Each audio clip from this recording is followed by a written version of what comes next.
Hi, welcome to today's SHAC meeting. It is Wednesday, October 5th, and I know we're starting at 1:02, 2 minutes, but we're getting started. So welcome to everybody, all of our guests and all of our SHAC members. We have new members here today, so it's their first one with us. I'm going to go ahead and get started with attendance and our quorum. So when I call your name, if you'll just say present so I can mark you present, and we'll make sure that we have quorum. Michelle Marker, that's me, I'm present. Mark? Present. Anne Marie? Mr. Hargis? Present. Leela? Present. Dr. Baggerman? Present. Dr. Woods? Present. Julie Dye? Present. Lisa McKenna? Lisa McKenna? And Aaron Pryor? Present. And George Lerma? Here. Here. All right, so we do meet quorum. Quorum has been met. We're going to start then with new business. So new business, we're going to start with Quaver Ready. Is Quaver Ready ready? There we go. Thank you.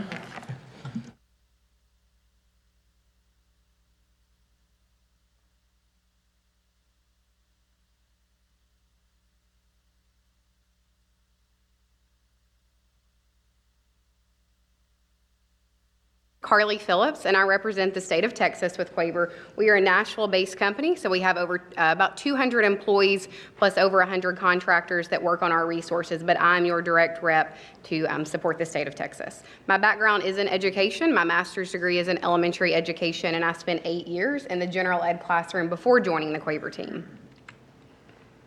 So you might be familiar with the Quaver name or recognize our logo. Quaver is a leader in online education, and we specialize in elementary. So we tend to focus pre-K through 5th grade, and so that's where we can make the biggest impact.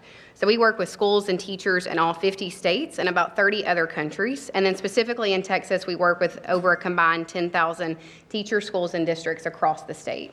So we have Quaver Music, which has been used in the state for over 10 years, and then Quaver Health and PE, which went through this past proclamation, was approved by the district and the SHAC, and is now being implemented in elementary classrooms in the school district. Quaver Ready is a fully online pre-K through 5th grade comprehensive social and emotional learning curriculum for tiers 1, 2, and 3, and we'll look at that today. We have lessons aligned to the CASEL competencies, and we are also aligned to the ASCA mindsets and behaviors, that's for school counselors, and the school social worker organization as well. Specifically in Texas, we are an approved TEA resource. So there has been no formal adoption for SEL resources or character education by the State Board of Education, but they do have a recommended list, and we are on that. We have a crosswalk to the Texas Counseling Standards that shows how Quaver Ready lessons meet the Texas Counseling Standards, and then we have a crosswalk also for the positive character traits TEKS that the TEA put forth that were to be implemented in August 2021, so we meet those as well. Okay, we'll come back to that at the end. I'm going to log into our platform. Oh, good, it worked. Okay, this is the Quaver Ready dashboard. So this is what a teacher, educator, school counselor would see upon logging in. This is not something that the students or parents have access to. There are other ways to send them resources. So for the purpose of today, I'm going to quickly show you, to stay in time limit, what some of our resources look like. I do want to highlight we do have student admin here. That is where students can have accounts if the district chooses to do so.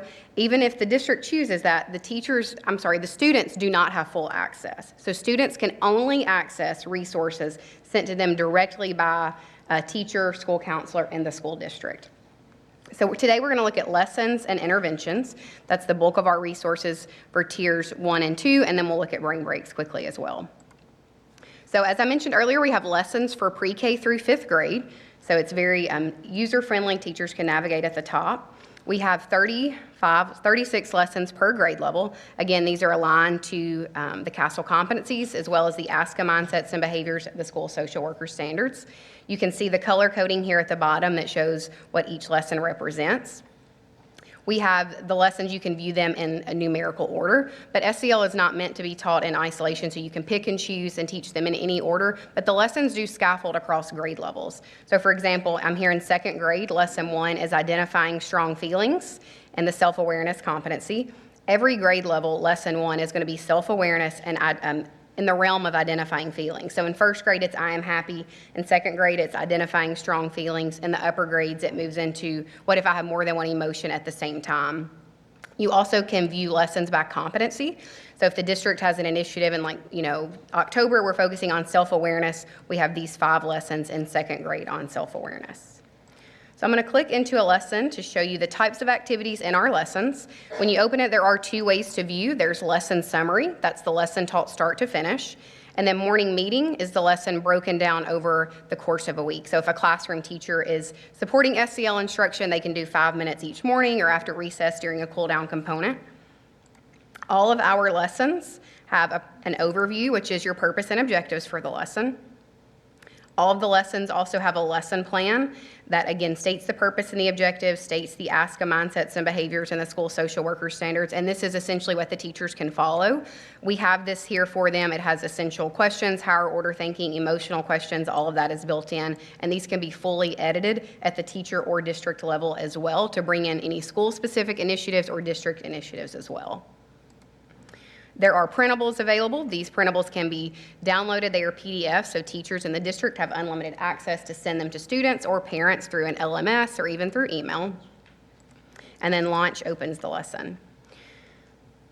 All of our lessons follow the same typical format, so there's typically about 7 activities. All of our lessons are built around a song or a story to engage the students and drive home the message. So that's right here. We're going to take a look at that. Everything before that is activating prior knowledge and getting students talking about the topic. Everything after is putting it into practice and ending with the reflection. So this lesson is second grade, big and small problems. I taught 5th and 6th grade. This is something my 5th graders could have used as well. This topic discussion is one of the activities. Again, this is one that's activating prior knowledge. It's very kid-friendly and very fun and game-like to engage the students. So what is a big problem? We have sentence stems available for English language learners, but really for all students to have the opportunity to communicate in complete sentences. So we have 6 questions, again, getting the students warmed up. I'm going to jump to the song. As I mentioned, all of our lessons are built around a featured song or story. So we do use songs because we know that songs and music activate a different part of the brain and aid in student retention. Just like we learned our ABCs through a song, we know that is an effective way for students to learn and make connections. So we can listen to a portion of this. Big, small.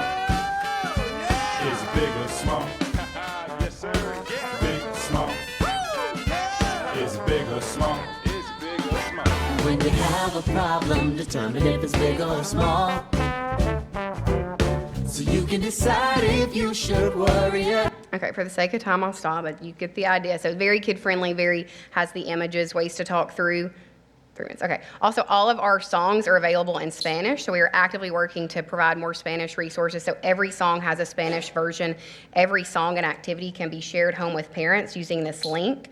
So you can copy and paste the QR code or hit link, send that home to students or parents as well. So these, I'm going to show you one more activity and then show you interventions. So everything after the song, again, is putting it into practice, real life application. So there's play buttons to, again, appeal to different types of learners, and then a lot of discussion and questions. This is meant to be whole group where the teacher or the school counselor is leading and facilitating. This is not something the students are just clicking through on their own, because it is something that we're building community, we're working to address student behavior, so this is teacher-led. I'm going to jump out of lessons to quickly just show you interventions. This is something we've recently added that addresses tier 2 and 3 behaviors for MTSS. So whether the school counselor or maybe a psychologist, someone in that support role is working, we have individual interventions as well as small group interventions, and we're targeting certain behaviors. These are built out similarly to our lessons, but meant to last over the portion of a session with students. So whether teachers have a grief group or they're working to target certain skills based on a behavior plan, there's one activity per session, so maybe the last 5 to 6 weeks. So they're still very interactive, but these are really targeting specific needs that the student might have. And then the last thing I'll show you is brain break. So this was designed to be quick, easy activities to implement in a school. So maybe if the school counselor is using these resources to target their tiered interventions, this is something that classroom teachers could use to support. So today is October 5th. So today we pull it up, we have a quick song in English and Spanish, activities to talk through. So it's a great way to implement something school or district-wide to make it something that's easy on the classroom teachers as well. So I think I'm probably out of time. I do want to go back to my PowerPoint. Oh, there it is. Okay. I think this information was already being shared with you, but this is the login information. It's active through the month for the SHAC to review. Okay, questions? A lot of information in a short amount of time. Yes.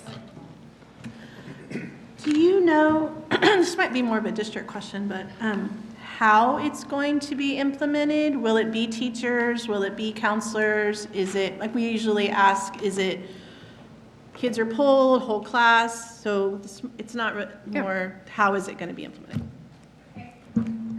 So great question. Right now, we have worked with Quaver Ready to set up, if you guys do approve, they are offering 10 pilot license with our counselors to be able to start implementing in their guidance lessons. And they're aligned with the character traits that we currently have. So that's what we're doing right now. In the future, we do, if we do decide to implement this across the elementary counseling department, then we will look at the MTSS interventions, resources, those kinds of things as well. And Ms. Market, just to give you a little more information, at elementary, our counselors have structured guidance time every day, every week. And so for our 10 campuses that we are looking to pilot this program at, it would be during those times. So if anything, the teacher would have the opportunity, just like with CKH lessons that counselors do, just to reinforce whatever that character trait or skill trait is, they can reinforce it throughout the day. I have a question. So how do you pick the 10 campuses? It was voluntary. The counselors that were interested in piloting this program volunteered themselves.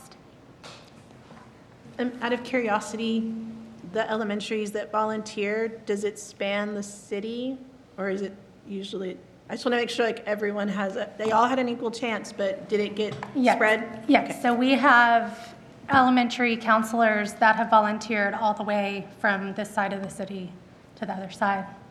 Yeah. And in different campus sizes too. Does anyone else have any questions for Mrs. Phillips? Anybody? Sorry, I've kind of had that question because it really, sorry. Any other questions? Okay. And we do have another SHAC member that's here, Lisa McKenna. So I've already changed your attendance like a good teacher. So, so you're good. Didn't even mark you tardy. You're good. All right. Thank you guys for allowing me to share. Thank you so much. All right, Courtney Rios, if you will come up, we have Journey of Hope, Adolescence, and Teen Curriculum.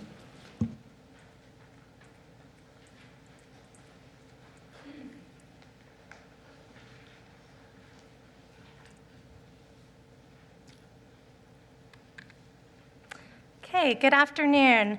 Today I'm going to present on Journey of Hope, Adolescent, and Teen Curriculum. So, introduction and background to the Journey of Hope program. It was created as a result of Hurricane Katrina.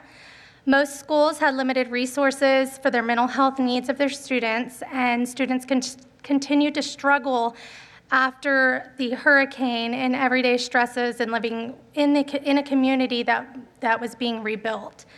So what Teen Journey of Hope did was develop in response, so Teen Journey of Hope is a curriculum that is aligned with the adolescent and the elementary, but they went a step further and they created in response to tornadoes that had struck Oklahoma, and they created the teen version of Journey of Hope. Many teens were also having trouble coping after the disaster and other related difficulties in home and at school. The Adolescent Journey of Hope is geared towards students 6th through 8th grade, and then the teen curriculum of Journey of Hope is designed for teens 9th through 12th grade. Both programs offer adolescents and teens the opportunity to better normalize their emotions, recognize stressors, and develop coping skills to trauma and stress through experiential activities and dialogue. This program is geared to support young people post-disaster, but in general, used for a variety of contexts. Okay, so the program objectives. Number one is to support young people in understanding and normalizing emotions associated with violence, trauma, and difficult circumstances. It supports young people in developing positive coping strategies to deal with these emotions. It builds on the strengths of young people and their families, schools, and communities to develop positive coping skills. And it instills a sense of hope and empowers the young people to feel more in control of themselves. Okay, so what does this look like? Program design. The Adolescent and Teen Journey of Hope curriculum uses a youth-centered, strength-based approach and provides these students with positive resources to understand and cope with emotions based on traumatic situations and experiences. The curriculum is organized into 9 sessions, and it's usually done weekly in a small group setting of no more than 10 students. So usually around 8 to 10 is what is recommended. And there is an informed consent that is required from the parent and guardian before any student can attend the Journey of Hope small group curriculum. Consent is obtained by a school counselor if they are the ones implementing the small group, or by the social worker if the social worker is the one implementing the small group. Okay, so session format. I have a few examples that we'll get into in just a second, but for the adolescents, so Journey of Hope as a whole has the curriculum, and then it, like I said, it's broken up into elementary, adolescent, and teen. Elementary has already been approved, but we're asking today for the adolescent and teen curriculums to be approved as well. So, for example, session 1 of the curriculum is introducing the student to Journey of Hope and creating safety amongst the group. Session 2 would be, the topic would be fear and understanding and coping. 3 is focusing on grief and understanding and coping. Session 4 is anger and aggression. Section 5 is on bullying. Section 6 is stress and anxiety. Session 7 is self-esteem and taking action. Session 8 is the group closure. And so you'll see in the teen, it somewhat mirrors the same sessions, maybe in just a different form or different times within the 9 sessions that is implemented. But the 9th session is building our community, so they've added on 1 component. So if we go to, do you want to go to it, or do you want? Okay, the first one, the adolescent. I can do it. Okay. So I'm going to give you just an example. Oh. Oh.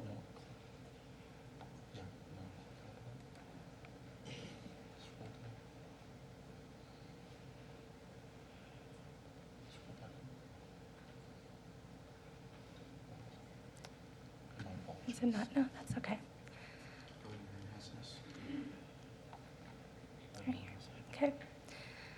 Okay, so basically what it starts with is it starts with an introduction with the students. So the students will come in and there's an introduction. There is a like a safety contract that they all collaborate together to come up with safe rules for the groups or the groups and groups moving on through the 8 sessions. And they get to formulate this contract, the safety contract themselves, that you then reinforce every single time that you meet with them. And so then it goes into an activity, which one of the activities, for example, is they have a ball that they toss to each other to recognize, each other's names and a get to know you activity. Then it moves to a group discussion based on safety. What would it feel like to be safe in the group? What does safety look like? Those kinds of things. And then with fear, same thing, like the discussion would be based around the topic of fear. And then, so then they have the discussion. Then they have an activity that is also included, more of an interactive activity within the small group. And then they follow with closing, which they have 3 different options that the counselor or the social worker can choose from, being mindfulness closing, really nice little closing before we send our kiddos back off to wherever they're going, during their school day. So that's a brief outline without me getting in and actually showing you guys. It's on the Google Drive for you guys of what a group would look like in the 45 minutes or so that these groups allow. You can also, as a facilitator of these groups, shorten it down. If say you have 20 minutes during a lunch, you can take one of those activities or break down some of those discussions, depending on what the group facilitator chooses to do.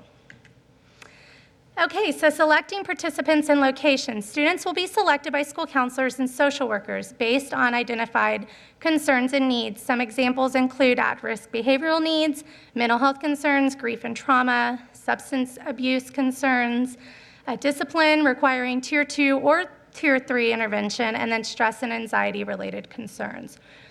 Again, the parent will be required to sign an informed consent because it is in a small group setting, indicating permission for their child to participate in the Journey of Hope group, and the small groups will be conducted by school counselors and school social workers.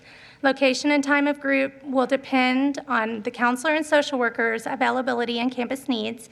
And then a school counselor may conduct a Journey of Hope group during like a lunch bunch with a selected group of kids. And that is the end of my presentation. So I want to ask a quick question. When you mentioned the safety contract, is that kind of like our CKH social contract on how they're going to behave and how we're going to treat each other? It's kind of Right. like the same concept as our social contract. Yes, ma'am, Okay. absolutely. And it's kind of funny because some of the activities mirror what some of the CKH activities, like the ball that they throw, and then they have to remember who they're throwing it to. So as I've learned the CKH component and all of the great things that come with it, I've found out that, the Journey of Hope, what I've implemented with the small group in the past, it's mirrored the same activities. So it's very neat. So the students will be, if you guys approve this, the students will be familiar with some of these activities. Yes. Do y'all have any questions? Mark? So if they have, they're at risk, the counselors have said, so are they encouraged to give up personal stories, or how does that kept under wraps, or do they shut them down? Because it seems like it wouldn't be a group therapy session, it's more like how to deal with your own, but how do they deal with that if they start So giving during like a personal small story? group, for Yeah. example? Yeah, Oh, well, they're at risk somehow, something happened to them, the counselor said, so how do they, if they mention that, how do you shut that down, or what happens that they keep it, how do you mitigate it? Thanks. During the small group is what you're asking? Okay, so we would never want to shut down a student, right? During a small group, if they disclose some information or they want to share with their group or the group facilitator, we want to be open to listening and to providing an open ear to be able to receive the information that they're willing to share. Now, if there's something that the counselor or the social worker feels needs to be addressed outside of group, then they have that option as well to pull a student in one-on-one and address those needs. Like Dr. Woods, he said mitigate was a good word, so it doesn't end up in social media or something embarrassing to Right. the student, where they Okay. say something, next thing you know, nobody knows about it. Yeah. That was my point. So that's where it goes back to the expectations at the beginning and reinforced at the beginning of each group. I would have like a flip chart that I kept whatever was written at the beginning as far as group expectations. And you always, in this curriculum with the facilitator, it is highly recommended that if no one brings it up, that you talk about the confidentiality and how what's stated here says here. However, nothing can be 100% sure. So just keeping your students mindful that it is a group setting. So if there's something that they want to share one-on-one with the counselor or the social worker that's more private matter, then you're sharing that with your group before you're having the group. And then I would have the kids add on each group. If that's something that was uncomfortable the group before, we would go back to that safety expectation chart and have them add on if they needed to, each week.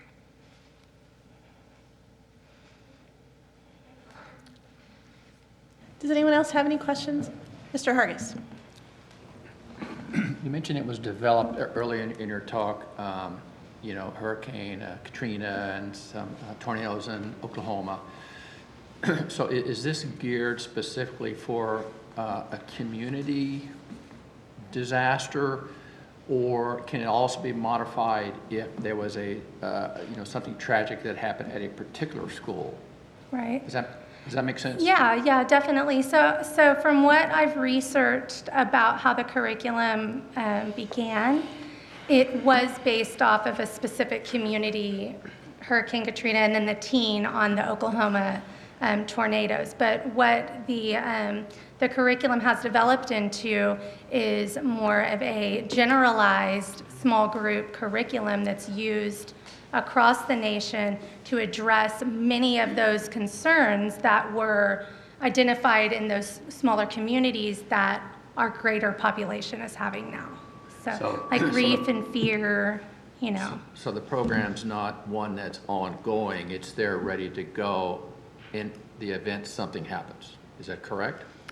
Or is it something that's going to already be implemented and So this, I'm following what you're saying. So what we're planning to do is have this as implemented with our social workers and our school counselors ongoing, to where we're not going to wait for something to happen and say, we have this curriculum, let's use it.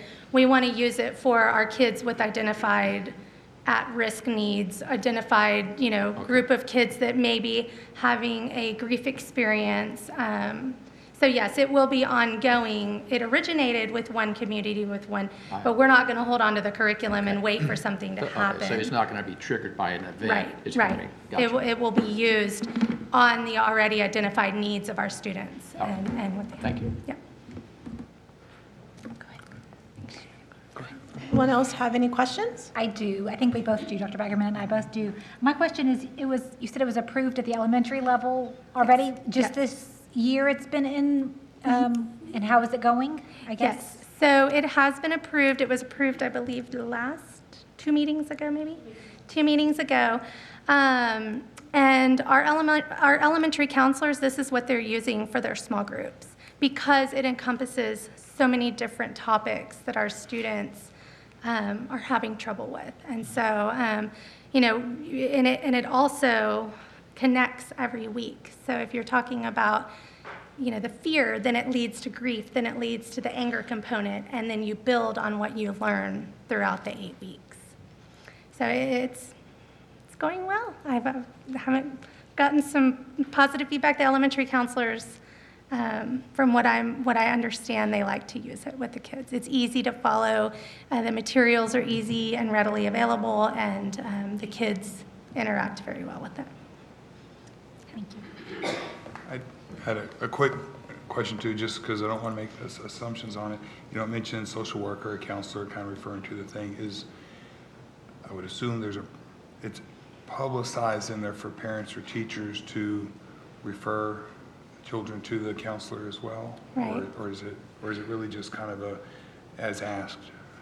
Okay. So we have some new people on the SHAC board, which I'm very excited you guys are here.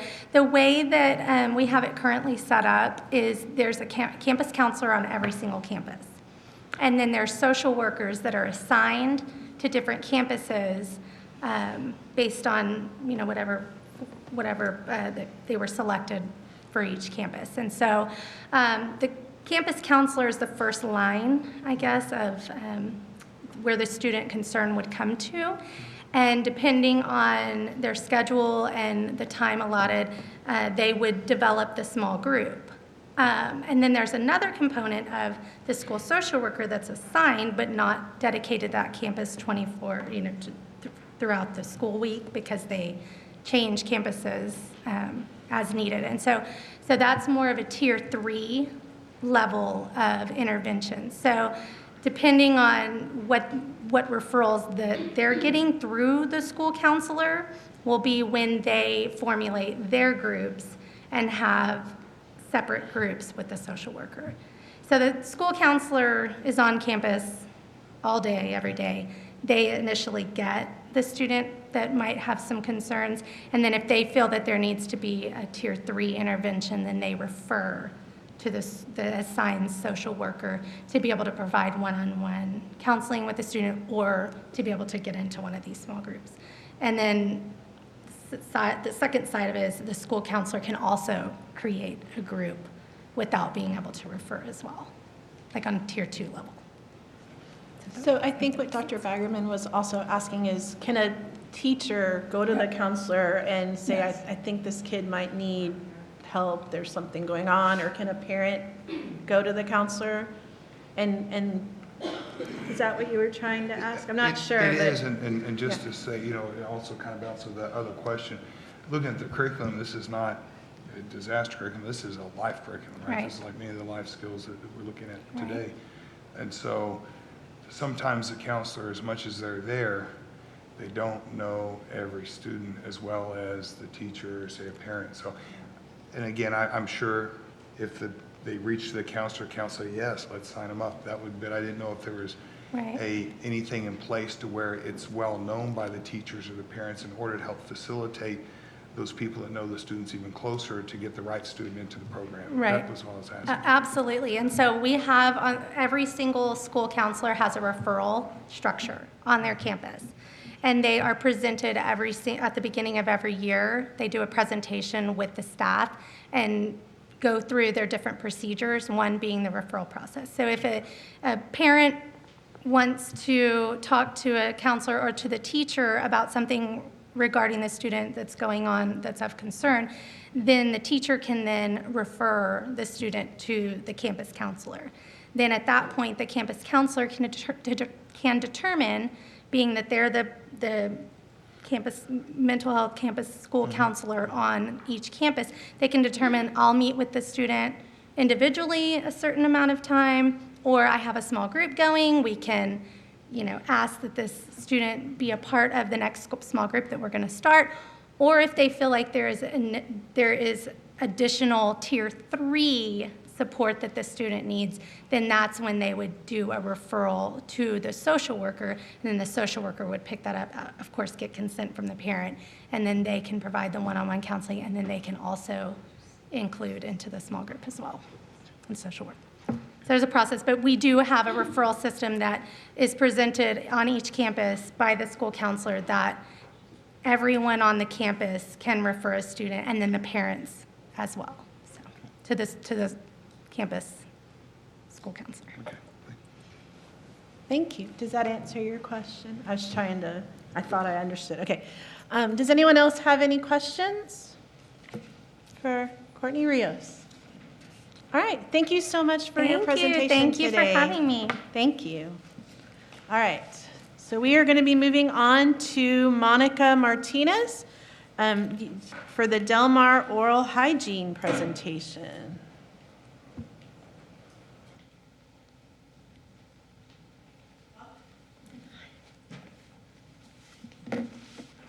Good afternoon, board members. My name is Angela Soto, and I'm representing the Dental Assisting Program at Del Mar College. Good afternoon. My name is Monica Martinez. I am representing the Dental Hygiene Program here at Del Mar College. I really appreciate your time. This is our very first time doing this, so if we mess up, please be kind to us. Today we are here to request an agreement between CCISD and the Department of Dental and Imaging here at with Del Mar College for our dental students, both dental assisting and dental hygiene students, to visit our community campuses and provide oral health care presentations to elementary school students. So Del Mar College, Del Mar College dental programs has been serving our community since 1969, and we have strong ties with our local dental offices. We offer 2 degree plans within our program. We offer an Associates of Applied Science with Dental Hygiene and Dental Assisting with a certificate in Dental Assisting. The mission of our program is for Del Mar College dental programs to produce quality dental professionals in terms of education, technical expertise, communication skills, and competencies in interpersonal relationships. Both of our programs are accredited by the Commission of Dental Accreditation. This commission is a specialized accreditation body recognized by the United States Department of Education. CODA develops and implements accreditation standards that promote and monitor the continuous quality and improvement of dental education programs. As part of the dental hygiene CODA accreditation, the dental hygiene students are needing to demonstrate oral health care education by planning, implementing, and evaluating educational programs. The purpose of this competency is to allow students to apply community dental health principles to prevent disease and promote health. And in satisfying the CODA standard for dental assisting, we have Standard 221. The dental assisting program must provide opportunities and encourage students to engage in service and/or community-based learning experiences. And the intent behind this is so that we are developing future dental assistants who are responsive to the needs of a culturally diverse population. So the purpose of this agreement is to reach and educate our 3rd and 4th grade elementary students that will promote oral health. In addition, it will fulfill the CODA requirements for both the dental hygiene and the dental assisting students in our programs. So this is a summary of what will happen the days that we are scheduled to go into the school campuses. We will, instructors and students will arrive on the campus about 20 minutes or 15 minutes or so early and check in with administration. When the teacher is ready, then they will call the students to enter the classroom, and the students will present their presentation to the 3rd and 4th graders. Our dental hygiene and dental assisting students will also provide the educational presentations, materials, goodie bags as well, which contain age-appropriate toothbrushes and toothpastes. The presentations are approximately 30 minutes in length. And then following that, they usually do like a learning activity with the students, and then they are ready to leave the campus. So it's pretty short and effective. So I provided some examples here of what the students create when they're providing the visual aids to the target audience. So these are just a few examples. The presentations that the students develop consist of the definition of oral health disease, correct brushing and flossing methods, nutrition. It's also followed by student recall simulation and a verification of retention, which is all part of their formats. So how has this educational program impacted our community? So in fall 2021, we were able to provide this educational program to local private schools. And so 24 of our second-year dental hygiene students reached a total of 1,600 elementary students ranging from 1st to 5th grade in just a few months, or just in a 2-month time period, giving them all this valuable information on how to keep their oral hygiene, oral health care at optimal levels. And as for the dental assisting program, we were able to impact our community by working with approximately 1,000 elementary age students in local after-school programs, as well as surrounding area schools. I've also provided a few of the positive feedback that we got from the private schools that we visited last semester. This is just giving you some kind of ideas of what the school themselves felt about our students going there. So this is on our social media and on their social media. It's just, again, kind of give you an idea of how well we were received at these schools. And then lastly, these are all the resources the students use to gather their information. These are textbooks that are approved by our college. So this is where they are getting their information from, that is research, evidence-based information. So that is it. And Do you have any concludes questions? our presentation. Any questions?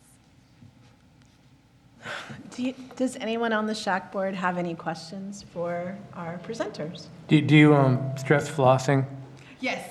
Oh, absolutely. Because, I had a checkup recently, and I asked the hygienist, And she said absolutely a lot of people, they're suffering, the adults, because they don't floss at all. Absolutely none. Their gums bleed when they come in there. So anything you can do to reinforce that. And do you give away toothbrushes? We do. We provide age-appropriate toothbrushes, so the college does purchase a million toothbrushes, it seems like, and they're all age range. So it's a 6-year-old's going to have this, this bristle brush. Maybe older elementaries will have this one. Older adolescents. They're different age ranges, but they're very specific to the audience that we're talking to. And do you go from classroom to classroom, or can you get them all at one time? Well, the program itself, in order to meet the code of competency, the student has to present to it. So we have to do it in a way where for dental hygiene, all 7 of our groups present that week. So yes, ideally, can we get everybody in a room and do it all at once, but then we shortchange our students on being able to present every week for that 8-week period. Yeah, that's how we would structure it, is the smaller group setting by grade level. Nurse Sis, would you like to share? Yes, so basically we'll use PE times to go in to be able to hit that grade level group and allow then the students to have, that audience that they need, but then we're reaching more students in that way as well. And recognize we're talking students in 2 different forms. We have Del Mar students who are the presenters, and then our school-age students who would be the recipients of the instruction that's being taught. And I know that these are Del Mar students, but the teacher will not, the professors will not be there with them. It's just the Del Mar student. Del Mar does require a faculty member to be on the campus with the students. So the students are not allowed to be outside of Del Mar campus without an instructor. Oh, okay. So for instance, if we have a couple of different schools that are scheduled in one week, I'm an instructor and I have an assistant instructor, and we'll kind of branch off and schedule it to where we can have, one at one school and one at the other. Just kind of supervising, making sure everything goes well. And that does abide by Del Mar guidelines as well. And then just on a side note, just to let you know that all of our students have passed as part of the program requirements. They have already passed a background check and a drug screening, and we do have program badges that is part of their uniform protocol that they are mandated to wear while they are on your campuses. I have a question. Okay, yes, ma'am. So do you guys, have enough students in your program that we'll be able to hit all of our elementary campuses? That's a good question, yeah. So we randomly select, not all of the schools are able to participate sometimes, unfortunately, so we do our best. And so that way we give everybody a fair opportunity. We do try to randomly select throughout the district. Do you have anything to add on that? We don't. We would love to, but there are a lot of schools. So, and we do, our program itself accepts 24 students a year. So they are grouped for 2 to 3 students per group. So we have a total of 8 students a semester. So our 8 groups plus your, however many groups you have. We do try to stagger, so if, for instance, dental hygiene is targeting certain schools, then we'll try to do a different, different schools, so that way we're not in the same, schools at the same time. And we can work it to where we rotate it, maybe this year we did this section, or if they didn't get this section, we can always give them next time. So we can definitely work on a fair and equal rotation. Just for more information, nurses, can you talk about the other partnership we have for our dentals, and then what grade bands we would be targeting with Del Mar? Yes, so we have another partnership with Kennedy Dental. Twinkle, the Tooth Fairy, comes out, and that's pre-K through 2nd grade. And so they hit those age groups, and they actually this year will be going to every elementary campus within the district.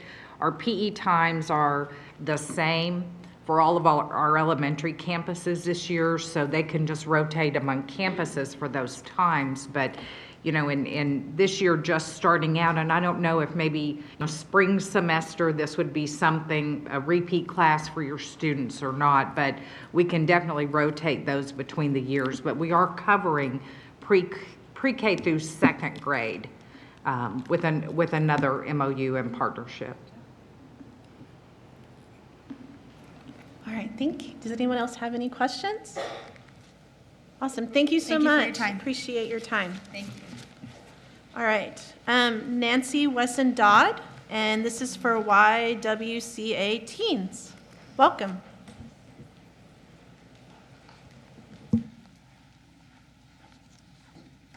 Hello, everyone. I would like to introduce Miss Nancy Weston Dodd and also Miss Lori Dubrava. They are here to present on the YW Teens curriculum. Thank you, Dr. Yeskis. I'm Nancy Weston Dodd, President, CEO of the YWCA Corpus Christi, and I would first like to thank you all for your dedication to SHAC. This is a huge undertaking, and also thank you for having us here so that you can learn more, if you don't already know, about the YW Teen program, which has been provided in the community for many years, decades. So today is Lori Dubrava, the YW Teen Director for the YWCA, will present the actual program, and then we'll be glad to take your questions.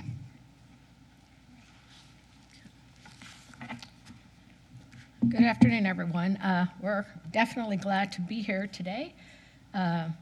After learning about SHAC's existence at the end of August and putting our scheduling on hold, we've been anxiously awaiting to get here and to talk to you about the program so that we can get back in the schools. Y-Teens is a research evidence-based program. It's based on Girls Circle of Care. If you've already looked through the curriculum, you may have noticed that we do not cover any content that goes into the prevention of child abuse, family or dating violence, cigarette or opioid use, human sexuality, or any of the other topics that really fall under the purview of the SHAC committee and the legislation bills, the House and Senate bills. Our curriculum does focus only on character development and leadership skills.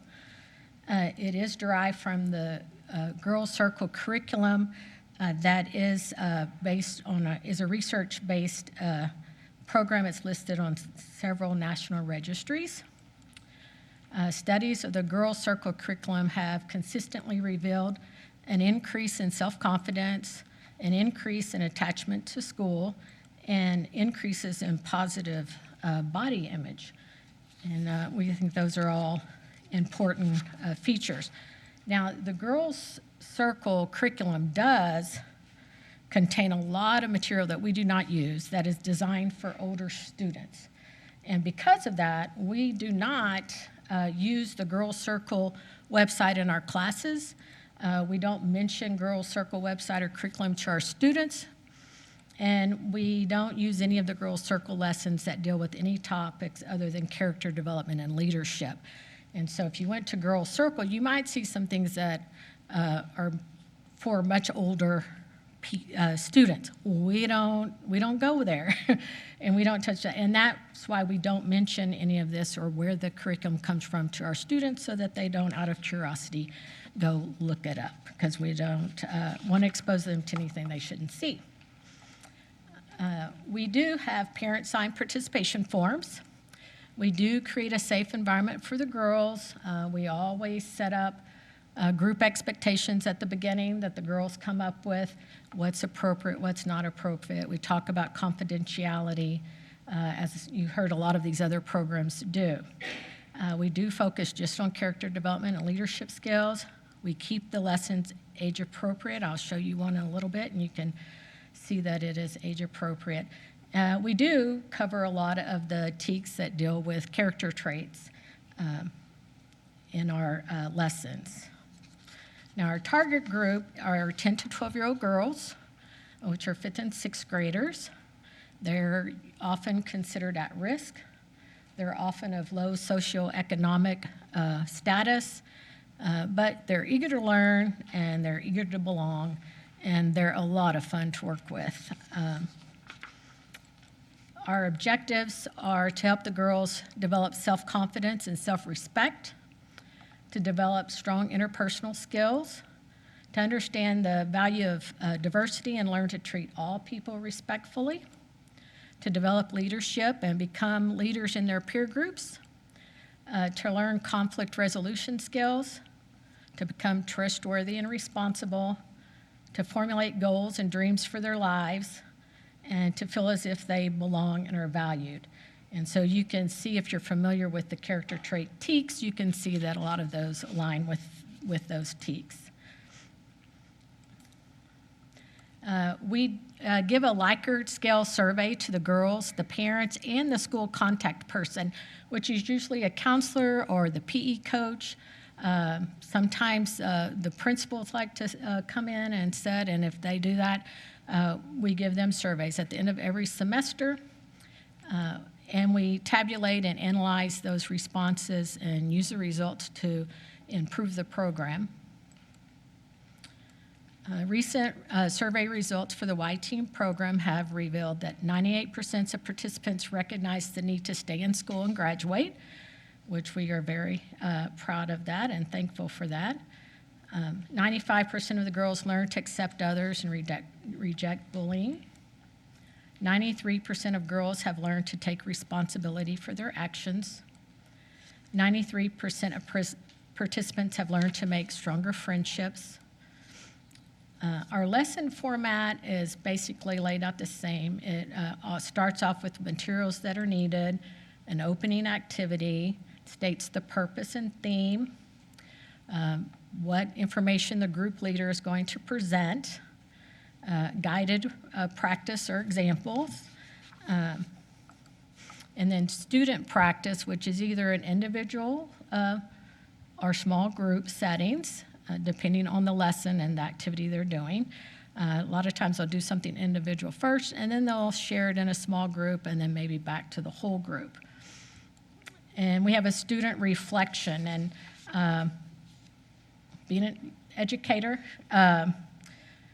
we always include reflection time because educational studies have shown that reflection increases your student learning, it supports that growth mindset that we want, and it encourages students to improve and learn from their mistakes in their learning process.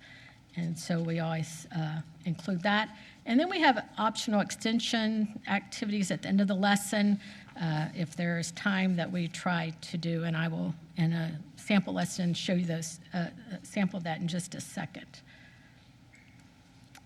And so I've got a lesson here. So this is just setting personal goals. So you see the materials, reminding them to take attendance. We have to have our own attendance, of course, for our funding. We have an opening. We always check in with the girls. Has the purpose stated here. The theme of this one is setting personal goals.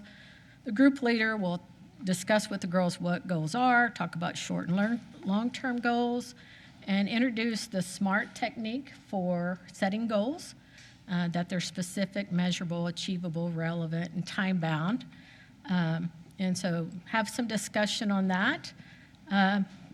In this little activity, they ask the girls, who likes to eat cake? Most of them do. Just talk about, well, if you want to make a cake, what do you do? And so we have a little chart that they go through, and they put down the steps they would need to do to bake a cake. And then they ask them some follow-up questions about setting goals and what have they done and what have they not done, how's it work. And then we give them an individual activity where they pick 2 short-term goals, a long-term goal from this chart, and then they can pick a goal of their own. And then they're given a chart with the SMART goals and then a chart, 4 little cakes. And they're individually do their cakes, and then they get in groups and share those, and they're asked to look at each other's and ask, are the goals specific? Do the steps seem appropriate? Is there any step missing? And then they have a reflection time, you see, with questions for the group leader to ask. And then here are some of the things I mentioned at the end of class. We have affirmations that we have them say. We have quotes that we share with them and let the girls talk about. What does a quote mean? Talk about a character trait that goes with the lesson. In this case, it was perseverance. And then they have a little Y-Teen cheer that 5th and 6th grade girls love. And that's how the lesson ends. And so we have submitted all the lessons to you.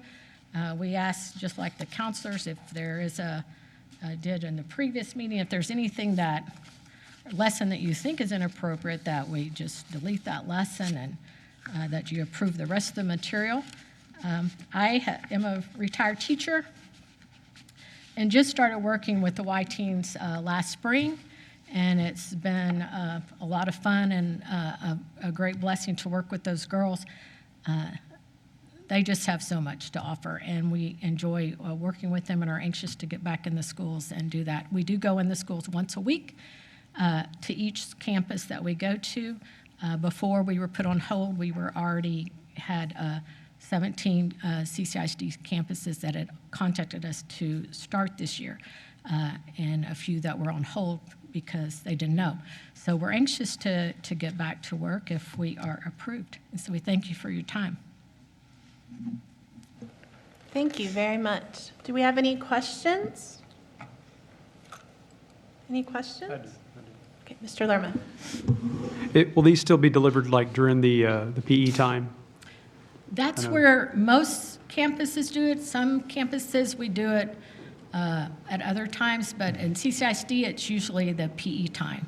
Okay, and then one other question. You were talking about the benefits that you had mentioned, like 98% of students, or the girls, said that they knew that staying in school is valuable, something along those lines. How did you get those measurements? I mean, is it like those are all self-reported? From the survey, the Likert Okay. survey that we give.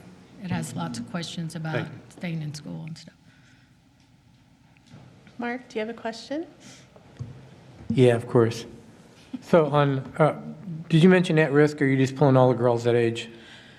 Usually, depending on the campus, some campuses we do all the girls, depending especially at middle school, because we just stay all day and do each PE period. Some campuses, the counselors pull the students they feel like could benefit the most. So it varies, and usually the school district determines that, not us.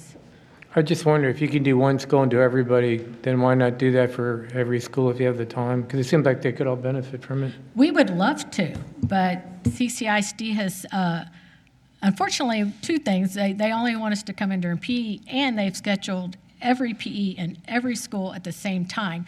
So to do that, we would need tons of teachers, which I'm looking for any. So if you want to be a group leader, come see me. And we're looking for teachers too. Yes. But that's why I would do it. And she's right, just like you heard it before, it is about the PE structured schedule. I can tell you moving forward, that's one of the goals that we have, is to not impact, we're really trying to minimally impact instructional time. So designing a schedule to where we can have presenters come at all grade levels. Elementary is generally a little easier because all students have PE. When you get to middle school and high school, that's when electives, more individual choice comes in. It's just in sixth grade, we still capture the majority of our students in PE. And so we recognize that some students are being missed, and that's what we're working to see how we can ensure that every student, especially when consent is required, every student and family who wants to attend has that opportunity to attend. Yes, we would love to be in every middle school, especially sixth grade, because we could hit all the girls in a day. But that's determined, unfortunately, by the district. And they've got a lot of balls to juggle, as you know, with education. Yes. A majority of the students who want to participate do have the ability to participate. Do y'all have any other questions? Or maybe I missed this. For this particular program, parental consent is required or is not required? The school does not require it, the district does not require it, but we send home parent participation So students cannot forms. participate in your group without parental consent? We try to get the parental percent. The school district manages it from their end and making that determination. We offer a lot of activities outside of the school day. We offer a couple of family activities every month that are free to the families, as well, using the girls from the schools. And to come to those, we do make them have a permission form, but a lot of those are for parents and children. And so the parents do sign the permission form. The district selects students. They notify the parents. We send home a form. But if the school has said they're going to be in our class, then they're in our class. That's the school's call. And this isn't a topic that requires, all the character ed doesn't require specific consent under state statute, but we do have some partnerships that their organization requires consent, for a different reason. I think Y-Teens is almost 40 years It's almost old. what? It's almost 40 years old. Yes. I was a Y-Teen. Oh, awesome. Long ago, but it wasn't as structured, it was different. But I was thinking back, I was a Y-Teen. I remember, anyway, Well, thank you should so come much. speak to our girls. Oh my gosh. I was not volunteering myself. Okay. It was a long time ago. All right, but thank you so much for your Thank you. presentation. Much appreciated. All right, we are going to move on to our next item. It is Early Act First Nights with Amy Wardowski. I hope I said that right. Okay, how bad? Was that really bad? I thought I did good. Okay. Wardowski. Okay, thank you so much. Thank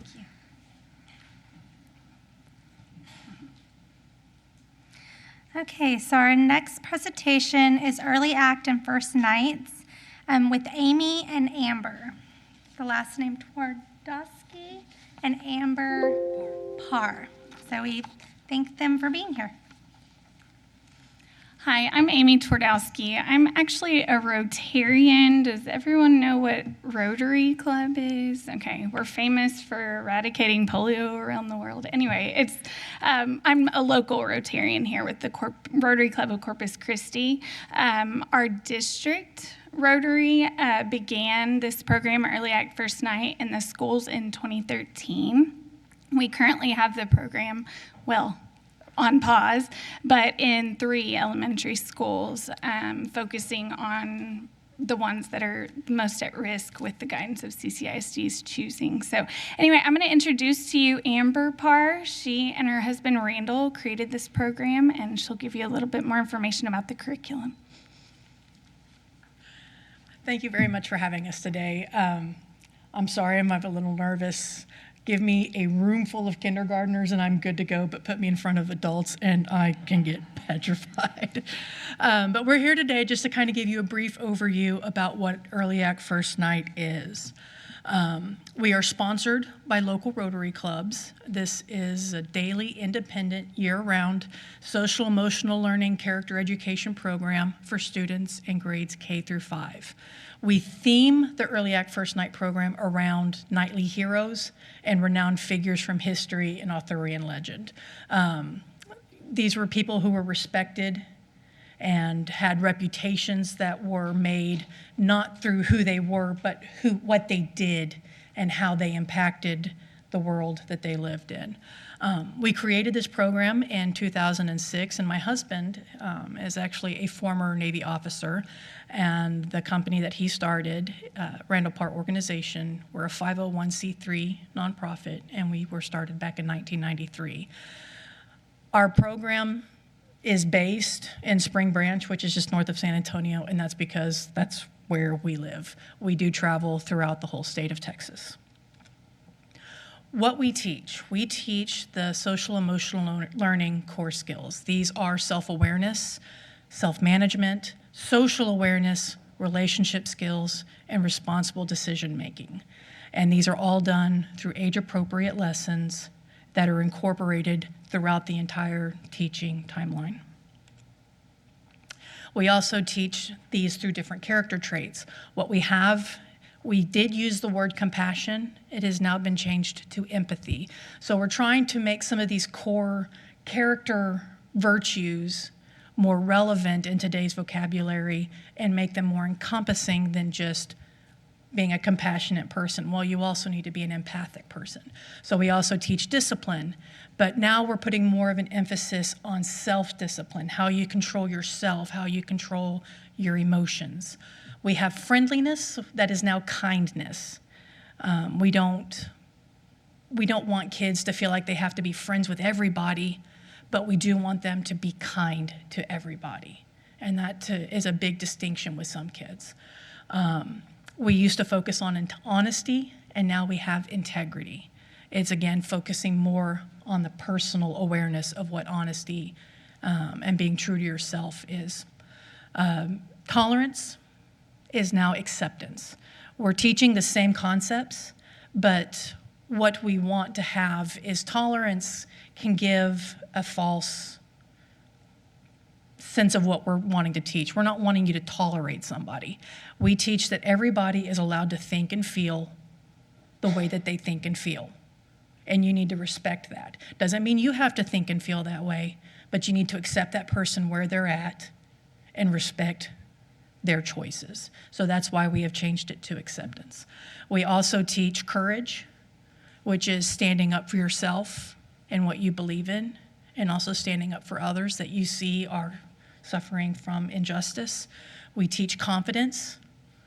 We also teach trustworthiness, perseverance, not giving up, respect, responsibility, service, meaning you are identifying needs in your community, whether it's your classroom community or the community you live in, or even the worldwide community.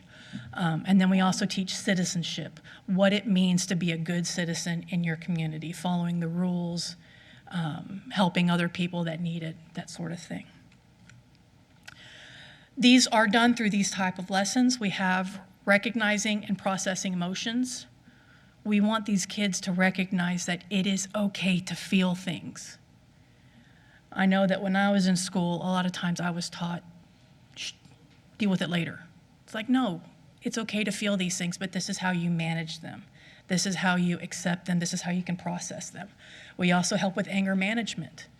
We have conflict resolution. How can you have two opposed opinions, and how can you work to a common ground? We have communication skills. You know, teaching these kids some of the words that they need so that they can communicate with each other if they're on polar opposites of what they think and feel. Acknowledging diversity. If we were all the same, this place would be very boring. So we want to acknowledge that their people are different, and that's great. Coping skills, managing stress, curiosity. We want to encourage them to think. And then self-awareness. The curriculum is online, and it can be accessed by faculty and staff from the classroom. And each year we give the access codes to the curriculum, and I believe that y'all were given access so that y'all could peruse our lesson plans. Everything is age appropriate, and each day is a different lesson from grades K through 8, though we focus on grades K through 5. That's where we like to put our emphasis. Each lesson is at most 10 minutes in length. And there are a lot of different sources that we use. We have historical profiles. These are the men and women that have used that virtue and how it made a difference. We have case studies. This is where students can, it's kind of a situational, what would you do if you were in this position? And it allows the teachers to have honest talk with their students and help see where they're at. We have discussion questions. We have quotes from just a whole bunch of different sources, class activities, books and videos, and these are all generic books. There's nothing that focuses in on any specific topic. We don't want this to be controversial. We want everybody to understand the lesson that's being taught. We also have definitions, clear ideas of what this virtue means, what it does not mean. We have quizzes, we have worksheets, just a whole bunch of different things. And then we also have parent letters that are available in English and in Spanish, so the parents are aware of what their students are being taught with our program. Then we go to probably the most exciting part of the program, where we have our knighting ceremonies. So the students that have been working on the character trait, the teachers, or sometimes the classroom, they will pick the students that they feel best exemplifies that character trait. And then our employees, who are background checked, so they are free to move around without any problems, they will come in dressed in armor, and they will put on a ceremony where those students, with their family members invited, come up and they receive a medallion in recognition for their hard work. And then the oldest grade levels actually get knighted. We also have service opportunities, and this is where the Rotary Club comes in. They teach these students how to identify some of the needs in their area and how they can help put together programs to help. So we do like can drives for food banks, toys for tots. They'll help with that sometimes. I know one of the schools in Bernie, the club there, the kids raised blankets for the puppy pound so that the dogs were not on concrete. But this really just helps the students to internalize the value of service above self. And that's what we really want to focus in on. And then we do have optional programs where we can do parent seminars. And this is where we talk to the parents about what they can do to continue the program at home. We do not talk down to anybody. This is open to anybody. And it's just a great way to bridge the gap between the school and the parents, because we have found that sometimes the parents are not much more than kids themselves. And then also sometimes these parents have had bad experiences when they were in school. And so they're a little less likely to want to be helpful. So this is a way that we can bridge the gap between the two. And then we can bring out our horses, and we do big jousting competitions and that kind of stuff. And it's just pretty visually impactful. The contact information up there, that's how you can reach us. That is my personal cell phone. And I tell everybody I love to text. So if you ever have any questions, feel free to give me a call or give me a text. I will always answer. And then other than that, thank you very much. Are there any questions? SHAC board, any questions? Dr. Baggerman? I do have something. It's really not a question for approval or things like that, but getting to and then the curriculum is very good, but on the parenting seminars, I think that's key. So I was just curious, I guess, how that gets implemented. I know sometimes we've tried to do these things, getting parents in has been tough, and timing and motivation, not just the space. Is that, so again, more not approval, but a curiosity question. How can you make that successful? What we have found the best way to have that is to not have it by itself. Have it where the kids are doing something. So like if there's a choir concert or if there's a science fair, there's something where the parents are already going to be there to meet the teacher night. Have that as something that's there. The parent program is only about 30 minutes long. And so when you have it there in conjunction with something else, you have a much better turnout. Let me just say a couple of things about that too. So the knighting ceremonies, usually the teacher in every classroom, one student per class, per ceremony gets to be selected for, say, for example, who's displaying respect the best. So the teacher calls the parent or guardian and tells them about it and tells them that it's a secret and tells them, hey, your student is going to be rewarded for displaying respect the best for the last 6 weeks. Please come on this date at this time to see the ceremony. The parents and guardians stand behind the stage and surprise them when they get called by their teacher, not knowing that they have basically gotten an award for being a good person. You know, some of these kids have never been on stage. They don't get good grades, anyway, sorry, I'm getting emotional. I don't need to do that. But it is so special. And I will tell you, the very first ceremony we did at Travis Elementary in 2014, I was so worried because I thought there's not going to be anyone show up for some of these kids. You know, I was worried. Every single student, I think there were 15 classrooms, had someone come and someone bring something. So we as Rotarians bring balloons just in case a parent forgets. That didn't happen. And this is like the best way, in my opinion, to get parents, guardians involved with the community and the teachers and the students. It's just really special. Sorry. And to add to that, only a third of the students will actually win a medal at the end of the year. We want to make it hard enough that they have to work towards it, but not so difficult that they give up because they don't want to. But every student does get recognition for completing that teaching timeline. They get a certificate that gets sent home. So every student does get acknowledged. It's those special ones that have really exemplified, that have gone to that top tier. They're the ones that get the medal. And I'll be honest, the curriculum really kind of goes on the back burner. Sorry, Amber. The teachers, we've told them, we know you have Capturing Kids' Hearts. We know you have all of these social and emotional learning programs. That is not a requirement with this program. What we want to make sure you have is the ceremonies, because that's what makes the difference. That's what connects everybody. So I don't even know if they know the login some days. I mean, they have to be provided with it throughout the year, but it's just wonderful. All right. Thank you so much. Do y'all have any other questions for the first nights? Awesome. Thank you so much for your presentation. Appreciate your time. All right. We now have Dr. Esther Calzada here for Parent Corps. Hey there, I'm online. I don't know how the audio is. Does it sound We're okay? working on it, Dr. Calzada. Okay, let's see. Sorry?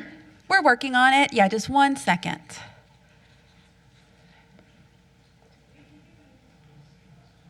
Okay. Okay.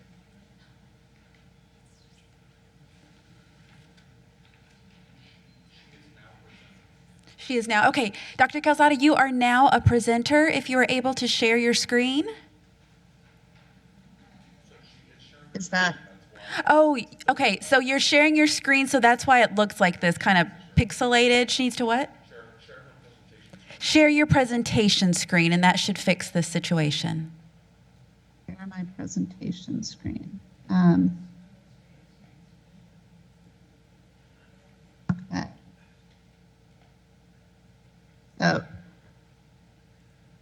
So can y'all see those slides right now? No, we can't. And that's not working either? No, it still looks a little pixelated. Let's see. Have her, what? Okay, could you try one more time, Dr. Calzada? I'm sorry? Could you try one more time, please, to share? It's hard for me to understand you. Oh, I'm sorry.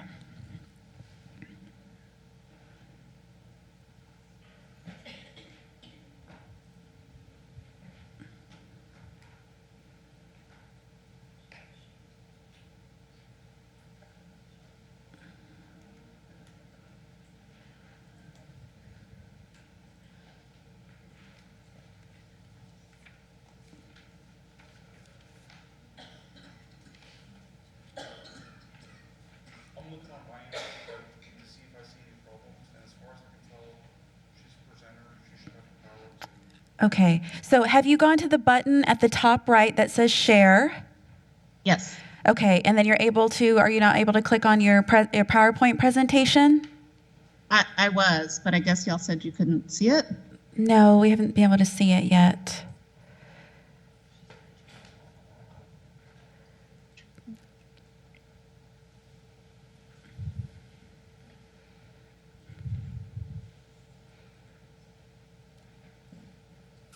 Okay.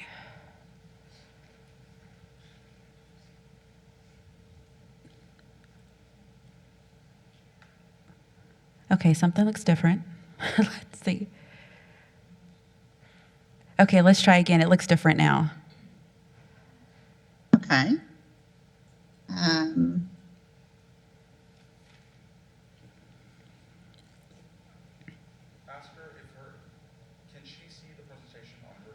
Can you, Dr. Calzada, can you see the presentation on your computer? Yes, I can. Let me try one more thing. Is that working for y'all now? No, we still can't see it. Still not. Okay. Do you have one monitor or two monitors right now? I have one. Okay. So if you would like to share on your end, if somebody doesn't mind just forwarding the slides for me. Okay, yes, we have your we can do that for presentation. the sake of time. Yes, ma'am, we'll get that situated right now. We do have a copy of your presentation. I do. Yeah, sorry about that. Oh, no worries. I'm Thank you for being here. Thanks for having me. Okay, we have it on our end. So can you see that, what we have? Yeah, I think I can see that enough. Okay, so if you just want to just prompt us and let us know when we need to go to the next slide, then I think we have it worked out. Okay. Okay, thank you so much. So this is Dr. Esther Calzada, and she is here to present on Parent Core curriculum. Thank you. All right, well, thank you so much, everybody, for giving me some time here today. I am a clinical child psychologist and a professor at the University of Texas at Austin, and I'm here presenting Parent Core, which is a project that I have been working on with my colleague, Dr. Sarah Kate Bierman. So if you can go to the next slide, Parent Core is a family-centered school-based program for all kids as they enter pre-K or K. It's actually designed to be for families as they enter the formal education system in pre-K. We have expanded to kindergarten because of COVID. So originally the design really is focused on that very first experience that families have as their child starts formal education. And the idea really is based on the science that tells us that when kids have safe, nurturing, and predictable environments and relationships with even just one adult, that those experiences can buffer the damaging effects of living in stress or adversity. So that's the background that we were drawing on when we developed Parent Core. And Parent Core has three primary goals. The first is to engage parents and strengthen home-school connections, so that connection that the parent has with the school and with the classroom. The second is to promote high-quality home and school environments that are safe, nurturing, and predictable. And the third is to ensure that all kids have the social, emotional, and behavioral regulation skills that are foundational for learning. So next slide, please. So in order to meet our goals, we actually have three primary program components: the parenting program, Friend School, which is a program specifically for the students, the pre-K and now kindergarten students, and professional learning. And when we implement those three components together, and the idea really is that we need all three of these components working in concert, then we know that we can enhance the environment in which children are learning and growing, both at home and at school, which promotes their social and emotional skills and ultimately leads to self-regulation skills and long-term to academic achievement and to help in all domains, not only behavioral and emotional health, but also physical health. Next slide, please. So Parent Core was developed about 25 years ago. I was part of this work in New York City, and we conducted a number of rigorous trials of the program to really look at how the program works and what kind of impact it has, not only in the immediate but long term. And so now we're considered an evidence-based program. We're listed on national registries. And we know that when we put these components together that I mentioned, the parenting program, the Friend School, and the professional learning, that we promote self-regulation, and ultimately what we see over time are things like parents and teachers working more closely together, a home and school environment, or specifically classroom environment, which is better suited to meet the needs of kids, and ultimately that all is for the benefit of the kid, in terms of their academic achievement, behavioral health, and physical health. Next slide, please. So today I want to tell you about Friend School specifically. So this is one of our program components, and this is the component that is specifically for the kids, and it is supported by the professional learning aspect of Parent Core as well as the parenting program, but this is the piece that we'll talk a little bit more specifically about. So Parent Core as a program is a 14-week curriculum. And for Friend School, what that means is that within the classroom, it's led by classroom teachers, and there's about 1.5 hours of content. And I'll tell you a little bit more about how that time is spent. And that time actually can be spent in a concentrated period.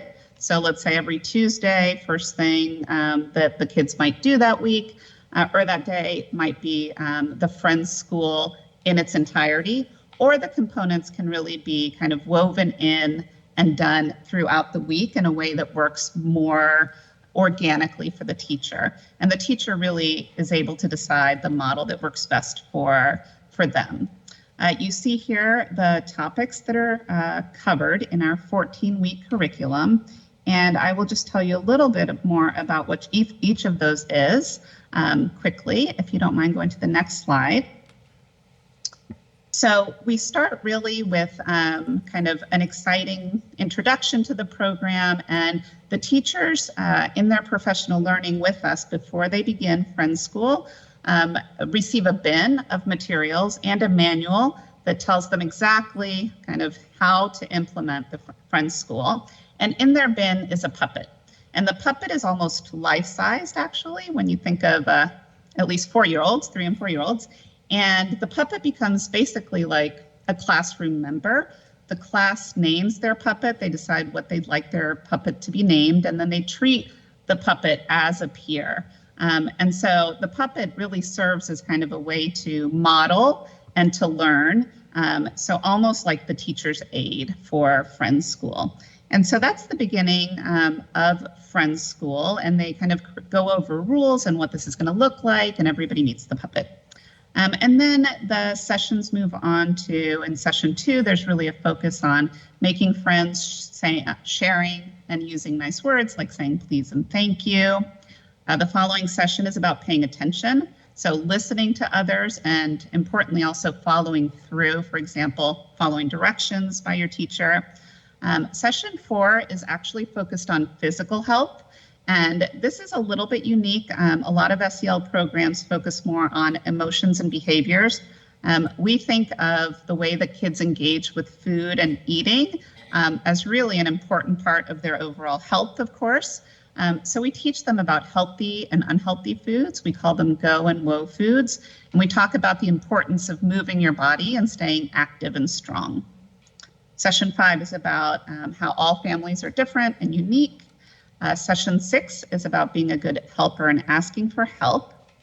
And then we do a number of sessions on feelings. This is really the core of a lot of Friends School and the parenting program, because preschool aged, when kids are 3 and 4 and into kindergarten, is really that time when they're learning to understand what emotions are and how to manage them. So with the next slide, please, we talk about feeling happy and sad. Then we move on to mad and scared, and those take a little more attention because they're more challenging feelings. And we talk about what you can do when you have those kinds of feelings. The teachers have all sorts of tools. They have feeling cards, they have posters. Again, the puppet can kind of role play different scenarios to help the kids understand all of these different things. Then we have a problem-solving session where we talk about how to tackle things, understand them, and work towards a solution. And then we focus on being beautiful and special, celebrating our differences. And then we culminate kind of by putting all of the pieces together, how our thoughts, feelings, and body work together. And then the end, the final session is a review and a celebration. So those are the areas that are covered through Friends School. That's the curriculum. And next slide, please. This is how it might look. So this is lesson 7, feeling happy and sad. And for each lesson, we have 7 different components. And this is what I was mentioning, that if you put it all together and did it in a concentrated period, it would be about an hour and a half of content. But the teachers can break it up and do it however they want. In fact, a lot of the teachers really like some of these components and do them daily, and then others they might do just once a week. So there's a specific song that's really kind of geared towards Friends Schools and the values that we're teaching. There's an exercise component that goes with the physical health piece, and kids are engaged in kind of a fun exercise in the classroom. They learn to pay attention to their heart rate and what does it mean when you start to sweat and your heart beats quickly. How do you cool down, making sure you drink water, those kinds of things. Then they do a listen, they do an activity that reinforces that lesson. And then during lunchtime, they actually do a food review and go over those woe and go foods that I mentioned. And there's also a sticker time, and this is based on the idea that we want to praise kids for trying out these skills that they're learning. And then we also do a calm down session or component, which is really about that kind of more meditative, slowing down, paying attention to your body. That's really important for self-regulation. Next slide, please. So we are working to understand how Parent Core works in every new context that it is offered. And the way that we're doing that in CCISD is through teacher feedback, through Parent Report. And Parent Report, we use the National Institute of Health measures that tap into mental health and social emotional skills for kids in this early childhood developmental period. And then also by looking at school records. And that's to look at all of the kind of information that teachers and schools are already collecting about kids to be able to understand what kind of effect the program has for the kids who are receiving it here. So at this point, I want to share, actually, that may be the... So Dr. Calzada, it's about time now. I don't know if you want to go ahead and wrap it up. I think that was the final slide. Okay. So I wanted to just say quickly, we actually have been working with CCISD since about 2019. We have an MOU that was created then and is still active. And we launched the program right before COVID, so literally in like February 2020, and have been working still in a select number of schools, but in a very kind of different way because of COVID. But I just wanted to name that even though I'm presenting to you today, and this may be familiar, I think some of you have heard of Parent Core before, we have an existing or a pre-existing partnership with you, and by talking today, I hope to get your formal approval for continuing this work with you. Thank you. Thank you. Thank you so much for your presentation. Do y'all have any questions for Dr. Calzada? I'd just like to know either from her or from one of the administrative people, how's this program? I know it didn't sound like they had to do it very long, but was there any feedback about it? It seems for pre-K and K, there's at least maybe for me, there's a lot going on there, and you have 14 weeks, 7 elements it looked like in each lesson, and an hour and a half a week, basically. It seems like a lot for a pre-K and a K student. I don't know. And then she mentioned that you could take some of those elements away, those 7 that were in each lesson, to shorten it, but I'm wondering if you take some of those elements away, that lesson loses its impact. I don't know how, if anyone can answer that or not. I'm sorry to interrupt. I think I understood the question to be kind of how it's going since we have started it, and more specifically maybe, is it realistic or feasible to do so much within the classrooms? Yes, ma'am. Yes, okay, so we have been working with teachers in 6 schools so far, and the teachers have worked with us closely to kind of individualize a plan for how to make it feasible within their classroom. And so far, it is very realistic, and the teachers actually really appreciate all of the different components in the pre-K classrooms, because these are a lot of things they do anyway. They actually do a welcome circle anyway. They actually have mealtime in which they would talk about something anyway, and so now they're just talking about a more specific thing based on the manual. So it's actually not adding as much as it is maybe rethinking the way they might spend the time.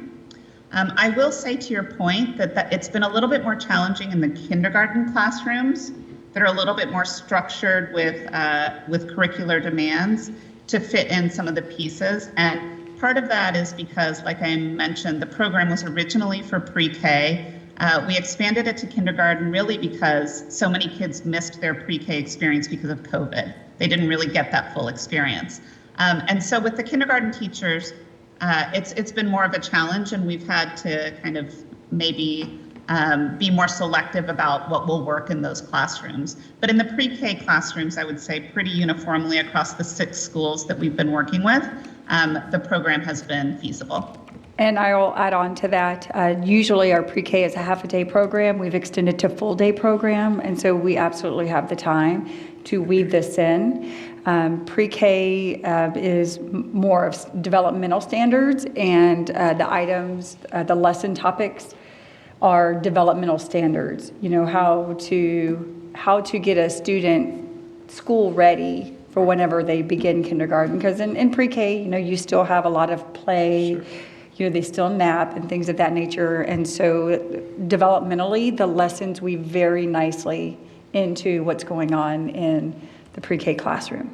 And campuses are super interested in having the partnership continue with UT and being able to have access to these resources. Thank you. And will it continue with the same 6 schools, or will it expand? At this time, I'm just aware of the 6. Is that correct, Dr. Calzada? The program will continue with these 6. We're actually working to provide the district with all the resources so that as we kind of move forward, that y'all can implement in more schools if you have that interest. And we've been talking with the social work department to think about ways that might happen. But structured through this partnership is exclusively the 6 schools that I mentioned.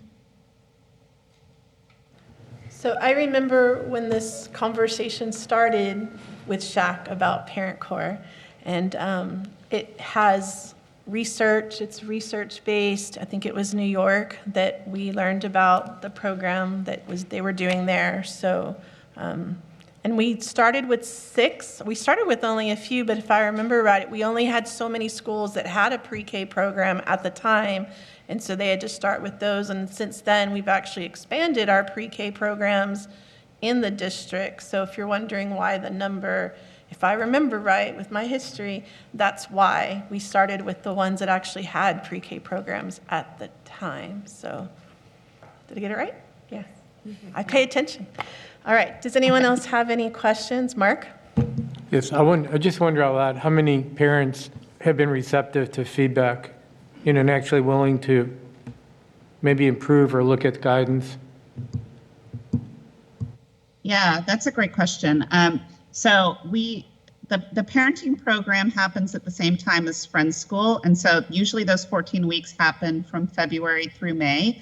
And so we've had shutdown orders pretty much both years that we've tried to implement the program. So we have our fingers crossed for this year. What we did was we ended up going remote and offering our parenting program through virtual platforms. And we had engagement within last year we were only serving 4 schools. So that's important to name. This year we're serving 6 schools with the program with your approval. The number of parents who attended our groups was, it ranged a bit, but it was about 10 to 12 per school who were joining online. And hopefully with the in-person experience, and we're actually preserving a remote option to be able to actually reach the parents who found that a little bit more convenient. We think that now without the COVID barriers that we'll be able to increase those numbers. We give parents access to all of the information, whether they come to the parenting program or not, if they would like to access it. But of course, we're hoping to actually have them come and engage in discussion with our facilitators. Thank you very much. Any other questions from the SHAC board? All right. Thank you so much, Dr. Calzada. Appreciate your time. Thank you very much. All right, and our last new business item is Life Skills Botvin, Leon Montoya. Good to see you. All right. Yes, this is Mr. Leon Montoya, and I'm so sorry, what was your name? Teresa. And Ms. Teresa, and they will be presenting on Botvin's life skills, and I'll be right here. How's everybody doing? Good? Yes, we're running out of time, I see, so we'll try and get this done quickly. My name is Leon Montoya, like I was just introduced. We work for, and Teresa, we work for Women's and Men's Health Services. We are an agency that's been around for quite a while, since 1958. We have 4 clinics, two in Corpus, 1 in Kingsville, 1 in Alice, and then we also have a health education department. Myself, Teresa, and then we have 2 other educators that go out into the schools and different agencies. We've gone out to juvenile halls, boot camps, places like that, and provided education programs to different counties as well. We've worked from all the way down to Brooks County, all the way to Live Oak and B County. So we've done quite a bit of education. We've talked to lots of students over the past few years. I've been with the agency for over 15 years, and Teresa about the same. So it's been a while. All right, we've been there for a while. So the Botvin Life Skills Training Program, it's a TA-approved middle school and high school program. That's what we're here presenting on the curriculum. It's to promote health and personal development. Some of the goals of the program are to help students create value lifelong health, make decisions, healthy decisions, good decisions. A lot of the kids, as we know, some teens just react on emotions and not thinking about the consequences. So this is a good program that helps them think about those processes before making choices. It also talks about the curriculum goes over how outside influences can affect how they feel about themselves and affect their decisions, meaning media, the peers, peer influences. Also the importance of family communication, positive communication, not just with family. Some of the, like the high school curriculum goes into applying some of these skills in their home life and on the community, so with other people as well. And this is also a character building and a positive leadership program, skill program. So the middle school curriculum, the skills covered, here listed right here. The good thing about this curriculum that I like, why we chose this curriculum, is because it's a holistic approach towards this whole life skills. It just doesn't focus on reducing drugs or just on the person itself. It starts off with that, starting building themselves up, self-image, how they see themselves, the importance of having a positive outlook for themselves, and then from there making decisions on how other things can affect their choices that they make, depending on whether it's negative or positive. So we have how drugs can get involved and how it can affect them. The media, coping with anxiety and anger, working with youth over the years. Those 2 issues are really big. The anger, dealing with young men, young youth. I mainly work with young male groups, and anger is a big thing, especially going through puberty, going through adolescence. Dealing and learning how to deal with their anger in a positive way, right? And anxiety, the social skills. A lot of kids, I think, with COVID, that had an influence on how kids, interacted with each other, and a lot of them, being at home for those 2 years, being over, face over a computer, doing their homework and teaching and going to schools, that influenced how they interact with each other. Getting back to normalcy and communicating with their peers and their teachers. So these are the skills covered in the middle school. The high school is a little bit more in depth. In the high schools, skills are more hands-on approach, but basically the same, talking about the good health and decision-making and going into the whole how outside influences can affect their behaviors and the communication and building healthy relationships, not only with themselves, like I said earlier, but with the family and their community, right? Some of the strengths of this curriculum, like I mentioned earlier, the second bullet is a comprehensive approach. It just doesn't deal with reducing drugs or how drugs affect them. It starts with themselves and it works on from there, building a positive self-image. It is scientific evidence-based, which causes substance abuse. And there are different skills that the students would learn that would help them tackle on these issues. It has been proven to reduce tobacco, alcohol, and drugs, and it is used and effective with a broad range of adolescents and populations. And like I mentioned, it is TEA approved and it does help build character, right? So the way how this program works is this 4 teaching techniques: the facilitation, the coaching, the behavioral rehearsal, and the assessment. So it's basically a guided, like most programs, it's a guided program where the facilitator would have an open discussion with them, and have a step-by-step learning process. So they'll do the guided part. The kids will be able to get the skills, do them on their own, practice them on their own. And then as that's happening, the facilitator will also make sure that they're doing it in the right way, that they're practicing the skills in the correct way, in the right way, and keep them focused on the group. There are different, inside the workbooks, there are different activities, different things that they will be doing hands-on and on their own, in groups and individual, that will help have them learn these skills. The middle school format. So there's 12 units with 3 additional units that are violence prevention units that are optional.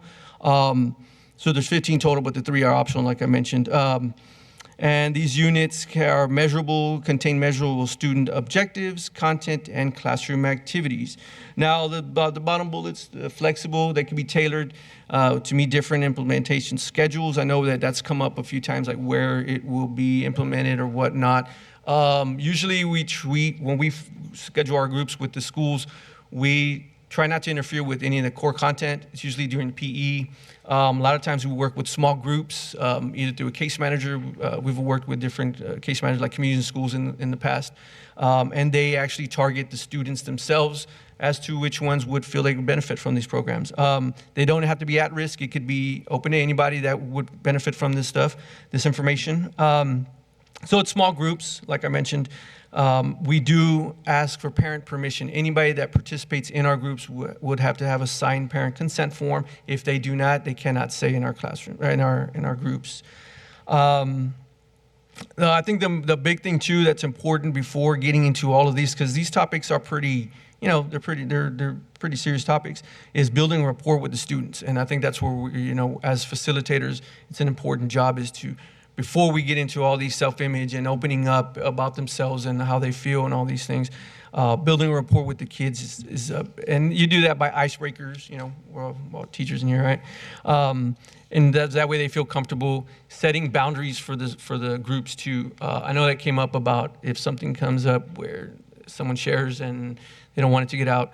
Well, that's why you have to build that rapport with the groups, let them feel comfortable with the facilitator and themselves, and respect for each other when they're talking, and focus on, having respect for the group and not sharing this information, that everything's confidential. Moving on to high school format, less units, only about 7, but the same thing like I said. It's to help students learn the ideas and the skills, right, on a hands-on approach. The tasks will be completed on their own. This is more hands-on on their own, either working in groups, or a lot of it has to do with the assignments done with families and the community. And like I said, in the bottom, it's flexible, can be tailored to any different schedules and parent consent. The strategies for the high school strategy, now this would separate that middle school from the high school, is they use 4 key strategies to help teach the skills, where they think about it, to figure it out, to do it now, to make it happen, to think about it, where they draw on their own personal experience, and then they apply these new skills towards those experiences, and then they practice them inside the classroom and outside the classroom. All right, lesson sample. I just made this real short. Each lesson will start off with a vocabulary of the different words that the kids are going to be being introduced, and they pretty much know a lot of these, but they go over the different categories. So we chose self-image, self-esteem, attitude, and beliefs are some of the vocabulary words that would be introduced in this lesson. And it'll go over the goals of the unit, defining what self-image is, how it's formed, how outside influences can affect them. The high school unit is managing, we chose the managing stress, anger, and emotions. They take those 4 strategies that I've just mentioned, to think about it, figure it out, do it now, make it happen. And they take the unit goals and they apply them towards each strategy. And then it's a more discussion based and go into how they can apply those skills. Going on. This is just a research of effectiveness, how this program has been known to cut back on certain drugs up to 80%, how the impact lasts more than just the immediate impact, cuts back on poly drug use, decreases in inhalants, narcotics, and hallucinogens, and just the effectiveness of overall. And the last slides I just we wanted to put in there was the reduction on some of the effectiveness. Tobacco down 87%, 60% for alcohol, marijuana. So the drug use went down significantly for those that participated in this program. And the last slide, I know the bell just rang. Not just drugs, but behavior as well. Okay, physical aggression, delinquency, fighting, those all were reduced also by those that participated in the program. I kind of felt like I was rushed through there. Yeah, sorry. Thank you so much, Mr. Montoya and Ms. Teresa. Thank you. Do you have any questions for them about the life skills? I just Dr. have Baggerman. one quick question. Have we, since been doing this locally, and those are pretty impressive numbers, I was looking through it on the reduction. The curriculum, I think, is beautiful for all the hot topics I think we do need. Have we looked locally at the effectiveness of it in retrospect? No, not locally. No, we've pulled from it in the past in other schools, different units, but we haven't used it locally here in CCISD. We have not. Okay. Have you had the same name for the clinic for the business here locally all those years? Say it again. What was the question?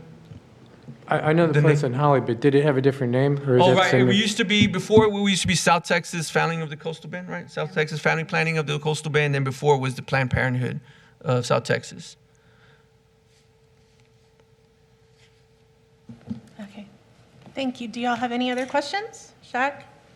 Board? Okay, thank you so much for your time. All right.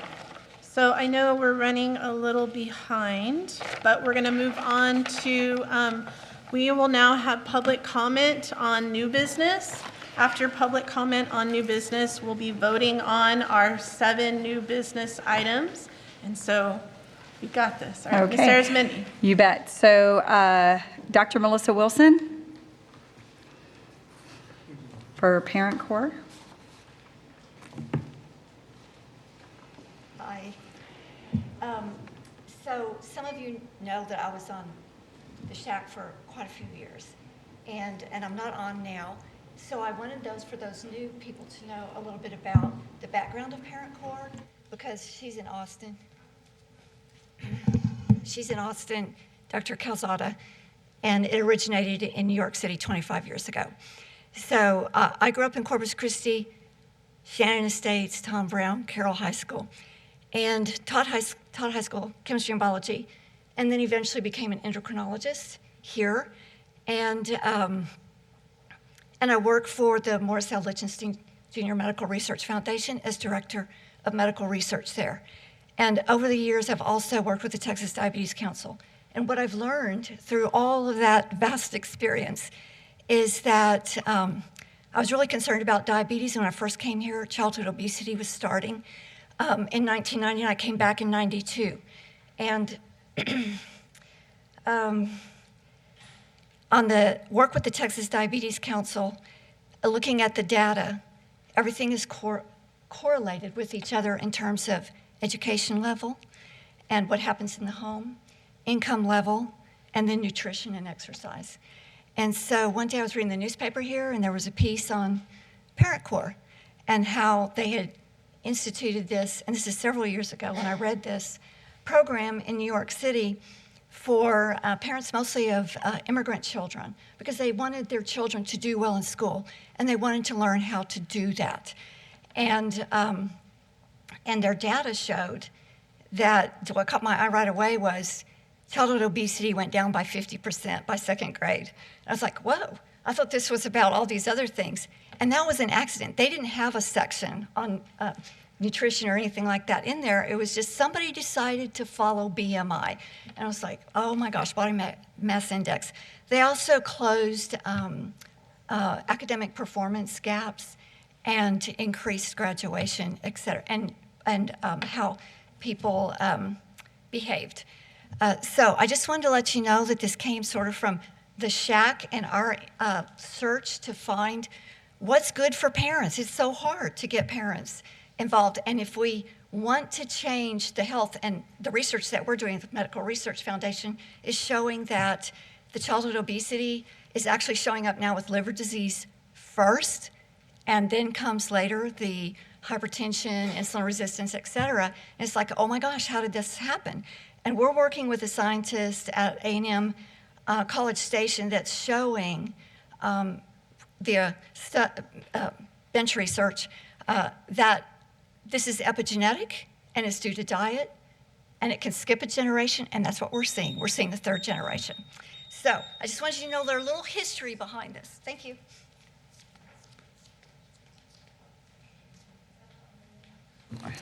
Thank you, Dr. Wilson. And Ms. Fuller, general new business comment?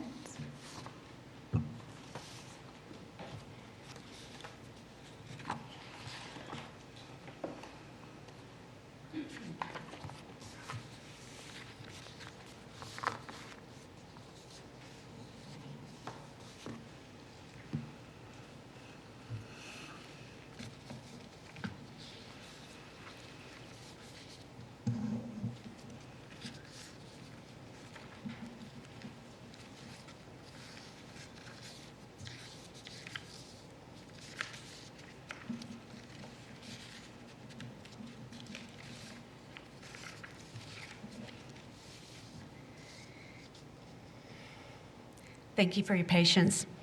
I'm Shauna Fuller, and I'm here today to talk about the global curriculum called Journey of Hope. This comes from Saving the Children organization, which is a global organization. I had a personal experience this past week. I accompanied my husband to the optical shop, and this is an optical shop we've used before. Found glasses for my sons, no problem. We've all been examined there. And so this time when I walked in, it's normally nice and organized, but this time when I walked in, we were looking at frames, and I said, where are the men's frames? Where's the section for my husband? And apparently this company, the parent company, the supplier of the glasses, is based in Italy. It started in the early 30s, 1930s. Anyway, they most recent agreement with that company told them that if they were going to retail their glasses in their store, they must mix men's and women's eyeglasses together. So it is difficult for the consumer. So what happens? That traps the owner of the store into creating a situation that is confusing for consumers. And I want to give you some background of what's going on in Italy right now and how this globalism, what this globalist goal is. Some of you have seen this video circulating online, but I'm going to read some quotes from a meeting of the World Congress of Families in 2019. It's a speech by Giorgia Meloni, who is set to become the Prime Minister of Italy. Here's what she says. Regarding this Congress, there was a lot of backlash about it. A family conference. They said all sorts of things about this Congress. They said they want to go back to the past, that we want to go back to the past, that we're losers, that we're embarrassing, that we're unenlightened. They said it's scandalous for people to defend the natural family founded on marriage, to want to increase the birth rate, to want to place the correct value on human life, to support freedom and education, and to say no to gender ideology. I say that those with nothing better to do than come here and insult us while we're talking about what we can do for the Italian family. Above all, I say the embarrassing ones are not us. The embarrassing ones are those who support practices like womb for rent, abortion at 9 months, and blocking the development of children with drugs at 11 years of age. That is embarrassing. We're here to defend women. We're here to defend the family. We have called for a moratorium on the UN to declare womb for rent a universal crime because that's really degrading and abusive of women. They think it's unenlightened that we want to take away rights. They talk of the Middle Ages. You know, the Middle Ages was also the time of the cathedrals and the abbeys, the founding of the community, the universities. if we implement this program, we are supporting the globalist view of erasure of the family. You can only be a perfect consumer Thank you, with Ms. no Fuller. gender Your identity. time is up. Thank you. No family. Thank you.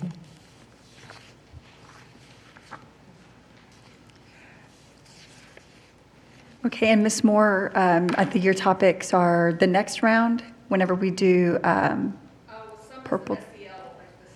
Oh, okay. You got it, SEL, come, yes, no, come on, we'll take you now, come on. I have to know that I'm speaking on behalf of an individual, but I'm actually, speaking on behalf of county citizens defending freedom. Okay.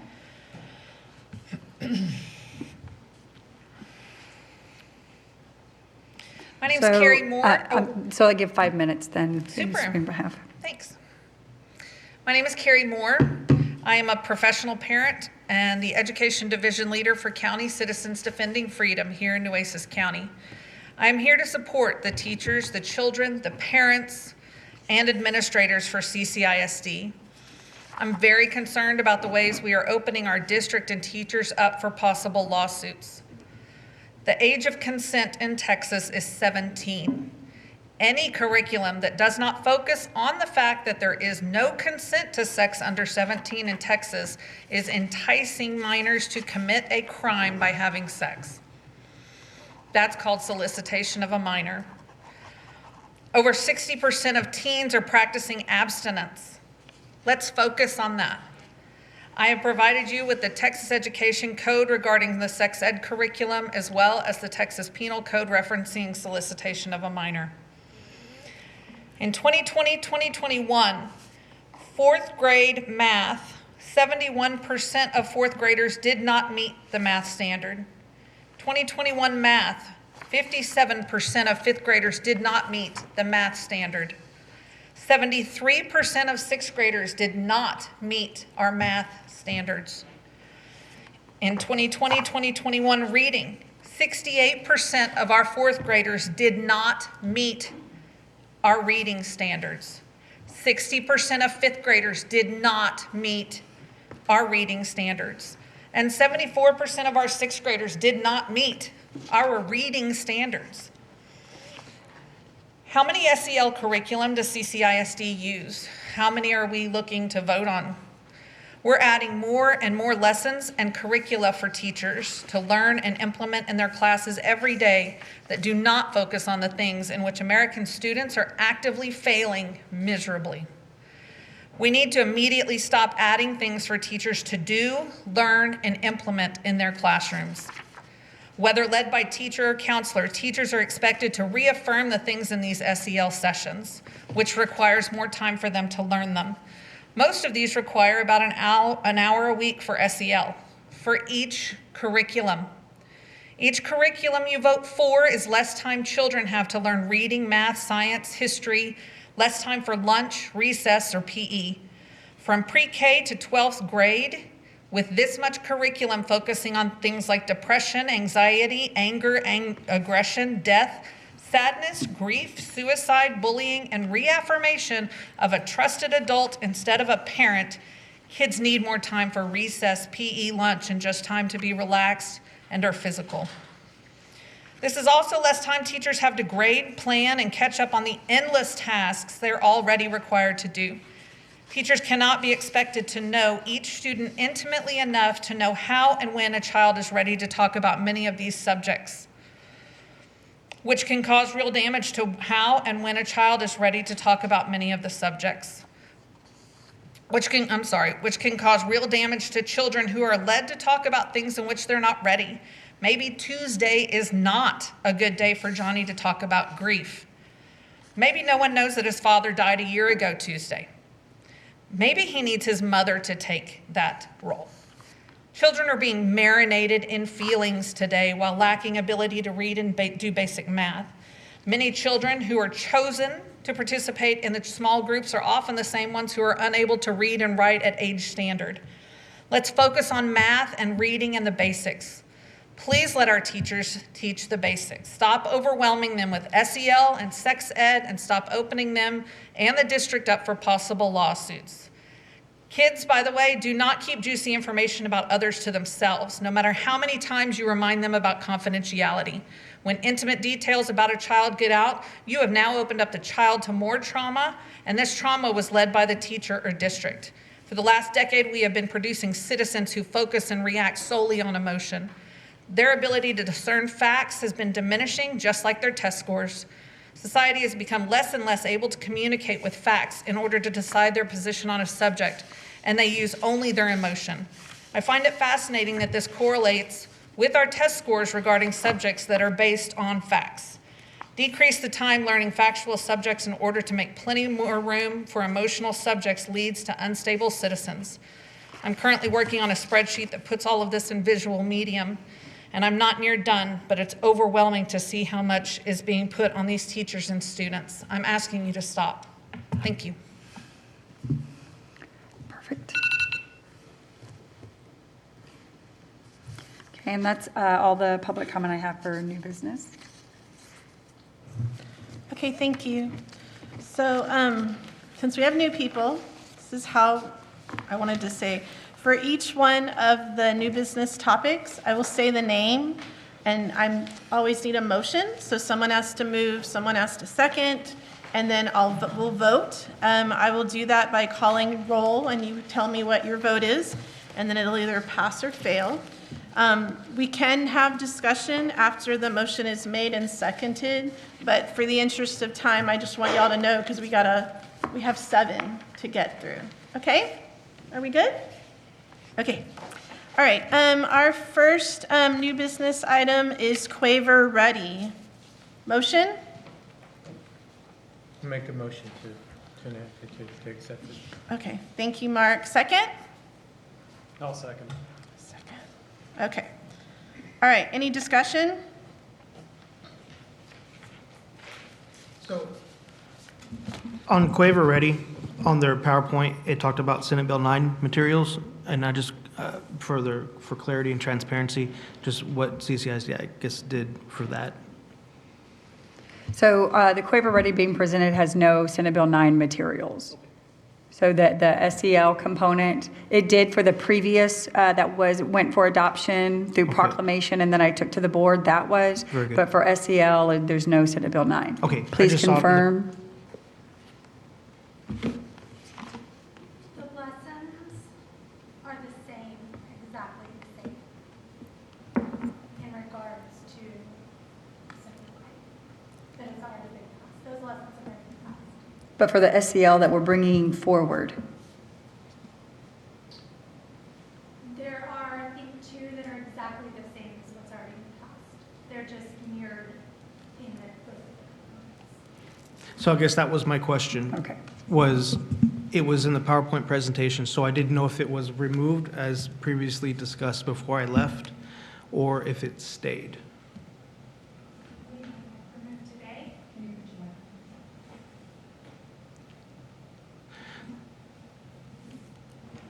Like removed today? So in that program, Quaver Ready, they have 2 lessons that deal with Senate Bill 9 materials.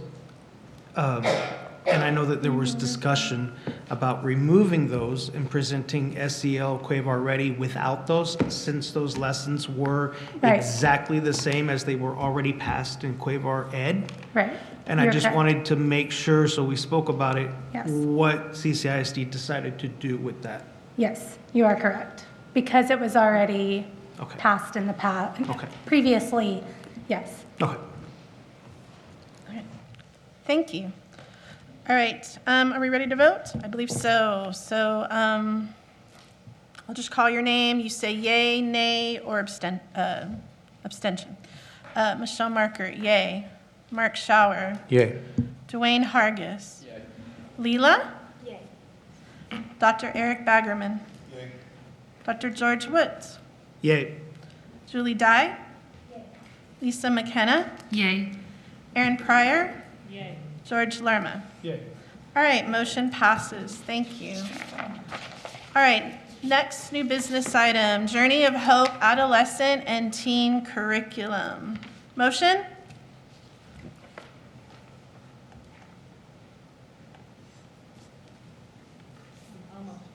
Okay, thank you. Second? I'll second it, Mark Shower. Okay, thank you. Any discussion? Okay, so do you have a discussion? I'm Mark. sorry. I'm still a little confused about, there are 8 lessons, correct? In the adolescent and then 9 in the teen. Is that, when you have these students and identify these students, are they cohorts? And they move through that and then they graduate and then they're done? Yes. So we would never include a participant of a group in a group that's already been established. I see. So it's a group that's established based off of a topic or a concern or just an at-risk identification, and then they're grouped together, and then they go through each week for 8 in middle school, 9 in high school, together, to keep that rapport and to keep that group dynamic together. I see. So if something happens and maybe you want to go back or something needs to happen, can you not have that flexibility? Like clarify, like if something happens in the group? Maybe at the school or Okay. and one of the lessons may cover that specific thing, but you're not on that lesson. You're on lesson 9. Right. So you can always go back and cover anything within the group that you've already put together. Correct. In previous groups. And then there's also room for a counselor to run 2 separate groups based off of 2 separate identification measures and in 1 week, or a group every day if they determine that's a campus need and they have time availability to do that. I appreciate it. Yeah. Thank you. Okay, are we ready to vote? Any other discussion? All right, Journey of Hope Adolescent and Teen Curriculum. Michelle Marker, yay. Mark Shower. Yay. Dwayne Hargis. Yay. Leela. Yay. Dr. Eric Baggerman. Yay. Dr. George Woods. Yay. Julie Dye. Nay. Lisa McKenna. Yay. Aaron Pryor. Yay. George Lerma. Yay. Okay, motion passes. All right, our next new business was the Delmar Oral Hygiene motion. Motion. Motion from? Dwayne. Sorry. Second? George Woods. George, okay. Discussion? All right, we'll go to vote then. Delmar Oral Hygiene, Michelle Marker, yay. Mark Shower. Yay. Dwayne Hargis. Yay. Leela. Yay. Dr. Eric Baggerman. Yay. Dr. George Woods. Yay. Julie Dye. Yay. Lisa McKenna. Yay. Aaron Pryor. Yay. And George Lerma. Yay. Okay. Motion passes. All right, for the YWCA teens, that's the next order of new business. Motion? Thank you. Second? Leela. All right, any discussion? I would like to see the surveys. Were there surveys? Because the presenters talked about surveys, and I didn't see surveys. She gave the numbers. I don't remember if it was in the folder. Was it not in the folder, the survey? I don't remember seeing it there. And I know with other programs, we've had to get the surveys along with that. Okay. Would you like to move to table until we can get the survey to review? Well, I think we already have a motion. Right, but we can move also to table it instead until. We could move for no action and, table it for a future discussion. Until more information is. Personally, given. I would like to see all of the material. Okay. So I'm going to write. So I have a question. Since we still have Ms. Dodd here, do y'all have the surveys or information to be able to ask, or answer some of the questions? We do not have them with us. Okay. Email them or we could actually live. We have some of the charts. Oh, sorry, we have a microphone for you. I'm sorry. We don't have a survey with us. We can email one as soon as we get back to the Y if you want to approve pending receipt of the survey. We have the results, which we showed on there. But we didn't. I'd rather us But it's a Likert scale, not- 5 not scale. approve it and wait. I'd rather just wait for the vote until George Right, gets the information. I think, yeah, so usually we don't approve until we have all the information if it's being questioned. And so we're at this point gonna take no action till we get the survey, and then we can always come back and vote. Yes, ma'am. Just because we have a great concern, because we haven't been allowed in the school, we submitted our stuff weeks ago. If that was a necessary item, why weren't we notified? Because when will this come back? Do we have to wait till your next meeting, which will be halfway through the school year? Right, so right now that our next scheduled meeting is next semester. And, this it does happen, that questions come up, additional information is needed. I mean, we've had that at other meetings as well. During this part of, discussion time, that does happen. So we will not be able to get into any of the CCISD schools or offer services to any of the girls because we weren't asked for this material ahead of this time when we submitted our stuff. Right, and I Weeks understand. ago? I understand, and that's why we want to make sure that all materials are submitted at the time that will be used as part of the lessons. Right, we submitted everything we were asked to submit, and we're told that we had everything submitted. Well, and because not everybody knows exactly, what is used as part of the presentations, sometimes that unfolds through the conversations, and like in this case. Well, I can understand that. There's just a lot of funding that has been donated. So 20 if I plus can the- clarify just a little Yes. bit. There has been transition with the SHAC and CCISD. And with that being said, there are some CCISD leaders that are learning about how this is happening. And it's one of the things that is required, that all materials, when it comes from a third party, must be submitted to the SHAC board so we can review. It's unfortunate that wasn't there, but we will receive that and we will definitely review it and then bring it back. Well, you So need- there was a transitional period. Well, and I'm not sure about the transition period, but what was told to us that we needed to submit, that's not included. So you need to do an improvement on that. Just like SHAC was started over a year ago and no one knew about it till August, or at least we didn't. It's just very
and George Lerma. Yay. Okay. 1, 2, 3, 4, 5, 6. That is 6 for, 2 nay, and 2 abstention. And I believe that makes it pass. Okay, so that passes. Okay? Okay. All right. The next one for new business. The Early Act First Night. Motion? Don't be scared. I'll make a motion. George would. Okay. Second? I'll second. George and George, got it. Sorry. Discussion?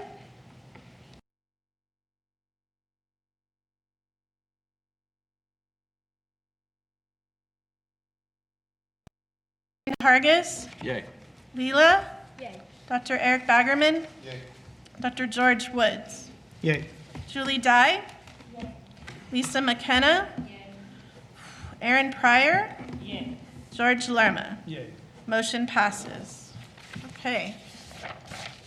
New business, Parent Corps. Motion to approve Parent Corps? I'll make a motion to approve Parent Corps. Okay, thank you, Mark. And Second? thank you, Dr. Johnson. I know she left. Oh, Dr. Wilson, I'm Dr. yeah. Wilson, I'm sorry. Thank you. I'll second. George would. Okay, don't fight. Okay. Go ahead. You got it? Yeah. Okay, thank you very much, Aaron. All right, discussion. Awesome. Oh, yes. If we approve it, it's just for the 6 schools that it's currently in. Yes, ma'am. Okay. Okay, time to vote. So Michelle Marker for Parent Corps, yay. Mark Schauer? Yay. Dwayne Hargis? Yay. Leela? Yay. Dr. Eric Baggerman? Yay. Dr. George Woods? Yay. Julie Dye? Yay. Lisa McKenna? Yay. Aaron Pryor? Yay. George Lerma? Yay. Motion passes. All right, I believe this is the last of the new business. That would be Life Skills Botvin. Motion? Leela? Look at you, Leela, stepping up. Good. Leela. It's hard, she's a student. She's stepping up. Okay. Second? Second, thank you. Dr. B. All right, any discussion? Has this curriculum been taught before then? Or is this a brand new one? For CCISD, where's Dr. Ywca? To my knowledge, it's new. Could you confirm that? I believe it's new. I don't know if they've never used it before in CCISD before. And there's none of the Senate Bill 9 in here? Okay. Or 1525? That's what I wanted to question myself, because it does have a category in lesson 2 in the high school that says sexuality. So I kind of want that explained a little bit. We have what that Mr. means. Montoya here, if you need explanation from the Life Skills. Sure. Botvin, Mr. Montoya? Okay.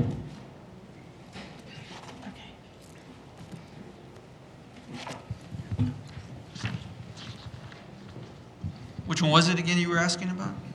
Lesson 2 in high school, it's asking for category and behaviors, and you have fitness, cigarettes, drugs, alcohol, food, and then sexuality.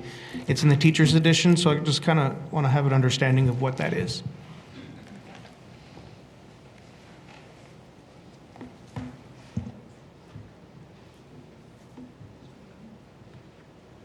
Well, I'm trying to find that. Is there a page number? Sure. It's 4.7. 4.7? Yes, sir.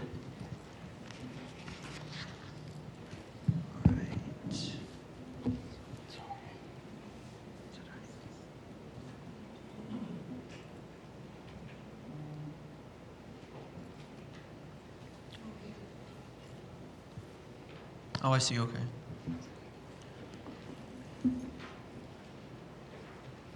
All right.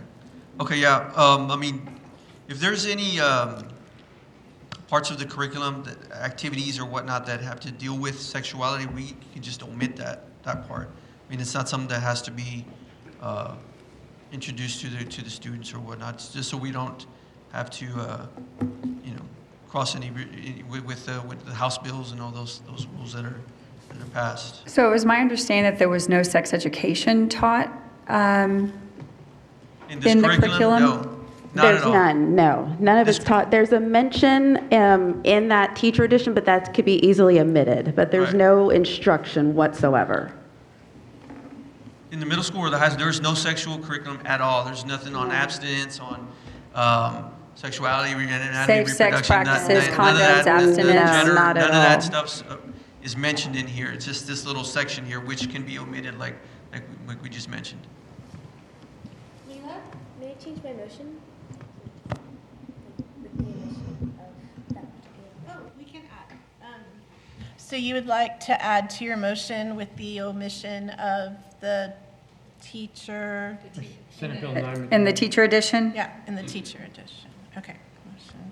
Yes, you want to amend your motion to include omission of the sexuality, not component, that's the wrong word. Sorry, I'm thinking in my head.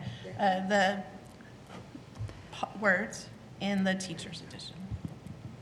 Okay? All right. Any other discussion with that omission? So the motion would be to approve life skills Botvin with the omission of the sexuality from the teacher's edition that was mentioned in the teacher's edition. Okay? All right.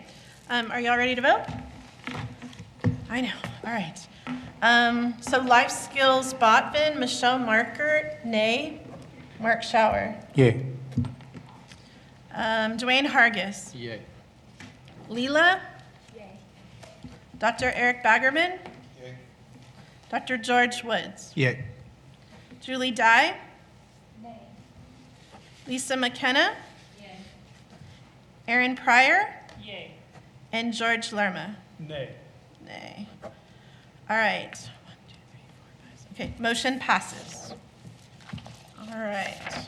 That is all of our new business voted on, and we now have public comment for old business. Yes, so we're bringing back the purple door to consent and bullying that was voted on. We had already 2 presentations on the topic with public comment both time.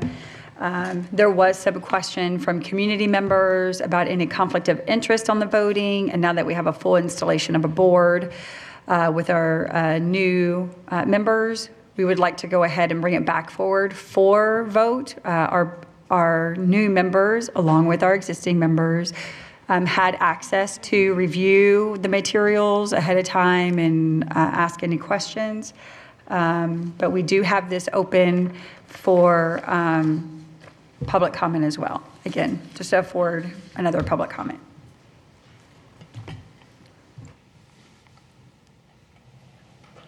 Was there anyone who was going to do public comment? Yes, I do. I didn't know if y'all had any questions or Oh. comments or discussion or I'm anything. sorry. Are there any questions from the SHAC Just board like- before we start open comment for this section or for these items? Yes, ma'am. Sorry, I just want to verify, this is just about the one-time presentations. for Yes, both of consent them are and one-time bullying. presentations. And both of those one-time presentations do require parental consent for participation? The consent does. Bullying is not a topic that requires one-time consent, a previous consent. But if it's brought into, because they are 2 separate items, the consent would require the parent. The consent topic requires the opt-in parent consent. Got it. So they're 2 different votes. So yes, one is the.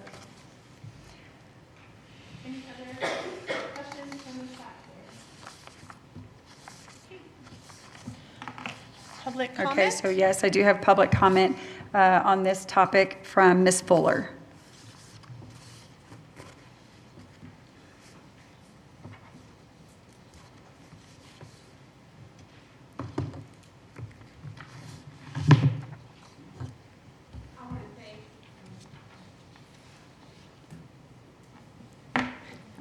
I'm Shauna Fuller again.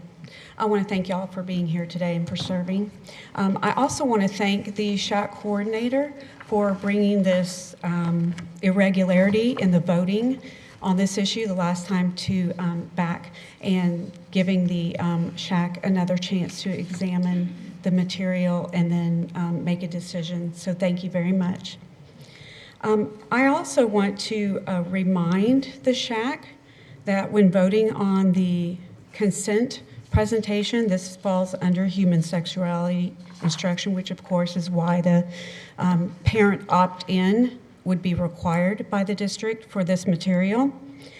I'd also like to ask you to please remember Ms. Moore's discussion with you regarding the possible legal liability for the school district by approving the use of consent and teaching consent to minors. And I want to ask you, are you willing to place yourself and the district leaders in this position by possibly opening up the district to lawsuits?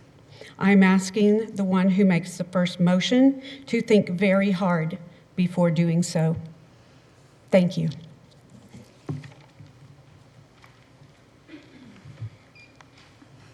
And that was all, a public comment. Okay, thank you. So these are 2 old business, and we will start with Purple Door bullying. So any motion to approve Purple Door, the bullying one-time presentation? I make a motion. Okay, thank you. Second? Thank you. Any discussion?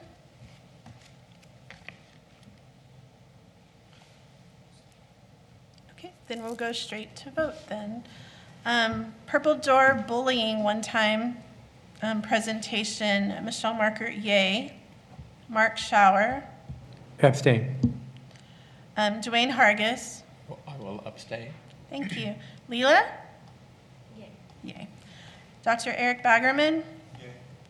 Dr. George Woods? Yay. Julie Dye? Yay. Lisa McKenna? Yay.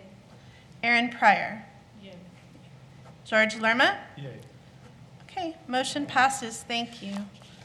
Our other piece of old business, the Purple Door consent one-time presentation. Motion?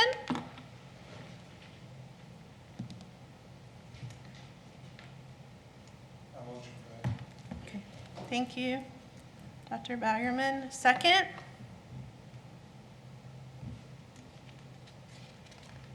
I'm not staring y'all down, I'm just seeing who's saying it.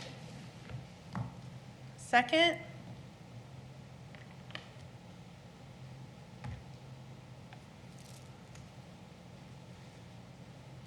If there's no second, then the motion cannot continue. Okay? All right, so there is no action on this item due to no motion. Okay?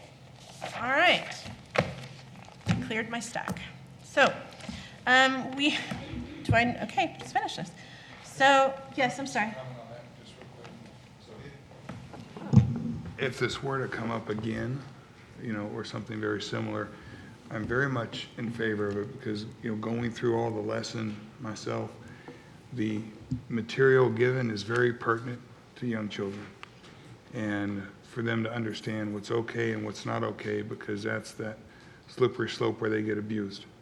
And so I'm very much in favor of this curriculum, the way it was put together and presented after going through it. So these kinds of opportunities, I don't want the word consent to be thrown out there, but what they're consenting to is how they're taken advantage of, right? And so this is where that level of education that parents aren't giving children, end up getting children in trouble at elementary school ages. So I'm very much in favor of this kind of curriculum, if we can do it at some point. For a point of clarification, they would have to re-present and go through the entire process again, correct? Okay, just to point of Yes. I knew that it's kind of like a dead item, so therefore they'd have to go through the whole double public comment again and everything. Okay. Okay. There is now open discussion, and we did have some actual SHAC business to do. So we don't have a secretary at this time because our secretary had to resign. And so we need to appoint or vote on a new secretary. So would anybody like to throw their name in the hat or nominate somebody? I'd like to nominate somebody. You go for it. Dr. George Woods. All right. Do you accept the nomination? Yes. Okay. See, I'm nice because nobody asked me if I wanted to accept it to be chair. Y'all just voted, so at least I asked. Okay. You went straight to vote and I got chair. All right, so Dr. Woods has been nominated. Is there any other nominations from the SHAC board? You can throw your own name in. Nominate yourself. No? All right, so nominations are closed. All in favor? I could call each one of you, but can we just do an all in favor for Dr. Woods? Say aye. Aye. Anyone opposed? Of course not. All right, Dr. Woods, congratulations, new secretary. Hey. All right, so the other thing that we had was a creation of subcommittees. And so what I think we should do is I will list the subcommittees that we, Ms. Arizmendi and Mark and I discussed, and then we'll do a email, so you can email us which ones you might be interested in serving on, and that way we could have it documented in that way and give you time to think. I don't want you to have to, I want to be on that one. So if you want, we'll also send an email with the list, but this is what we were thinking.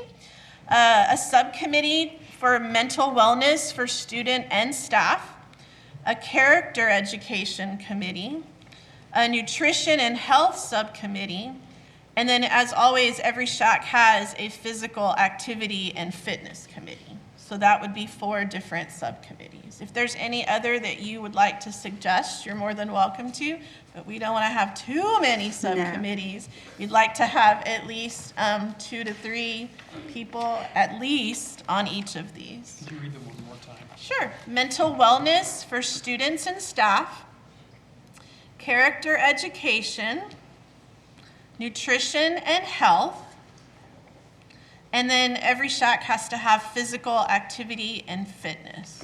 And so there was, as you recall, there was even discussion about, merging any of these together, like putting nutrition and health with physical activity and fitness, as one. So those are options as well. Right. These are just topics that are common themes in terms of the purview of SHAC.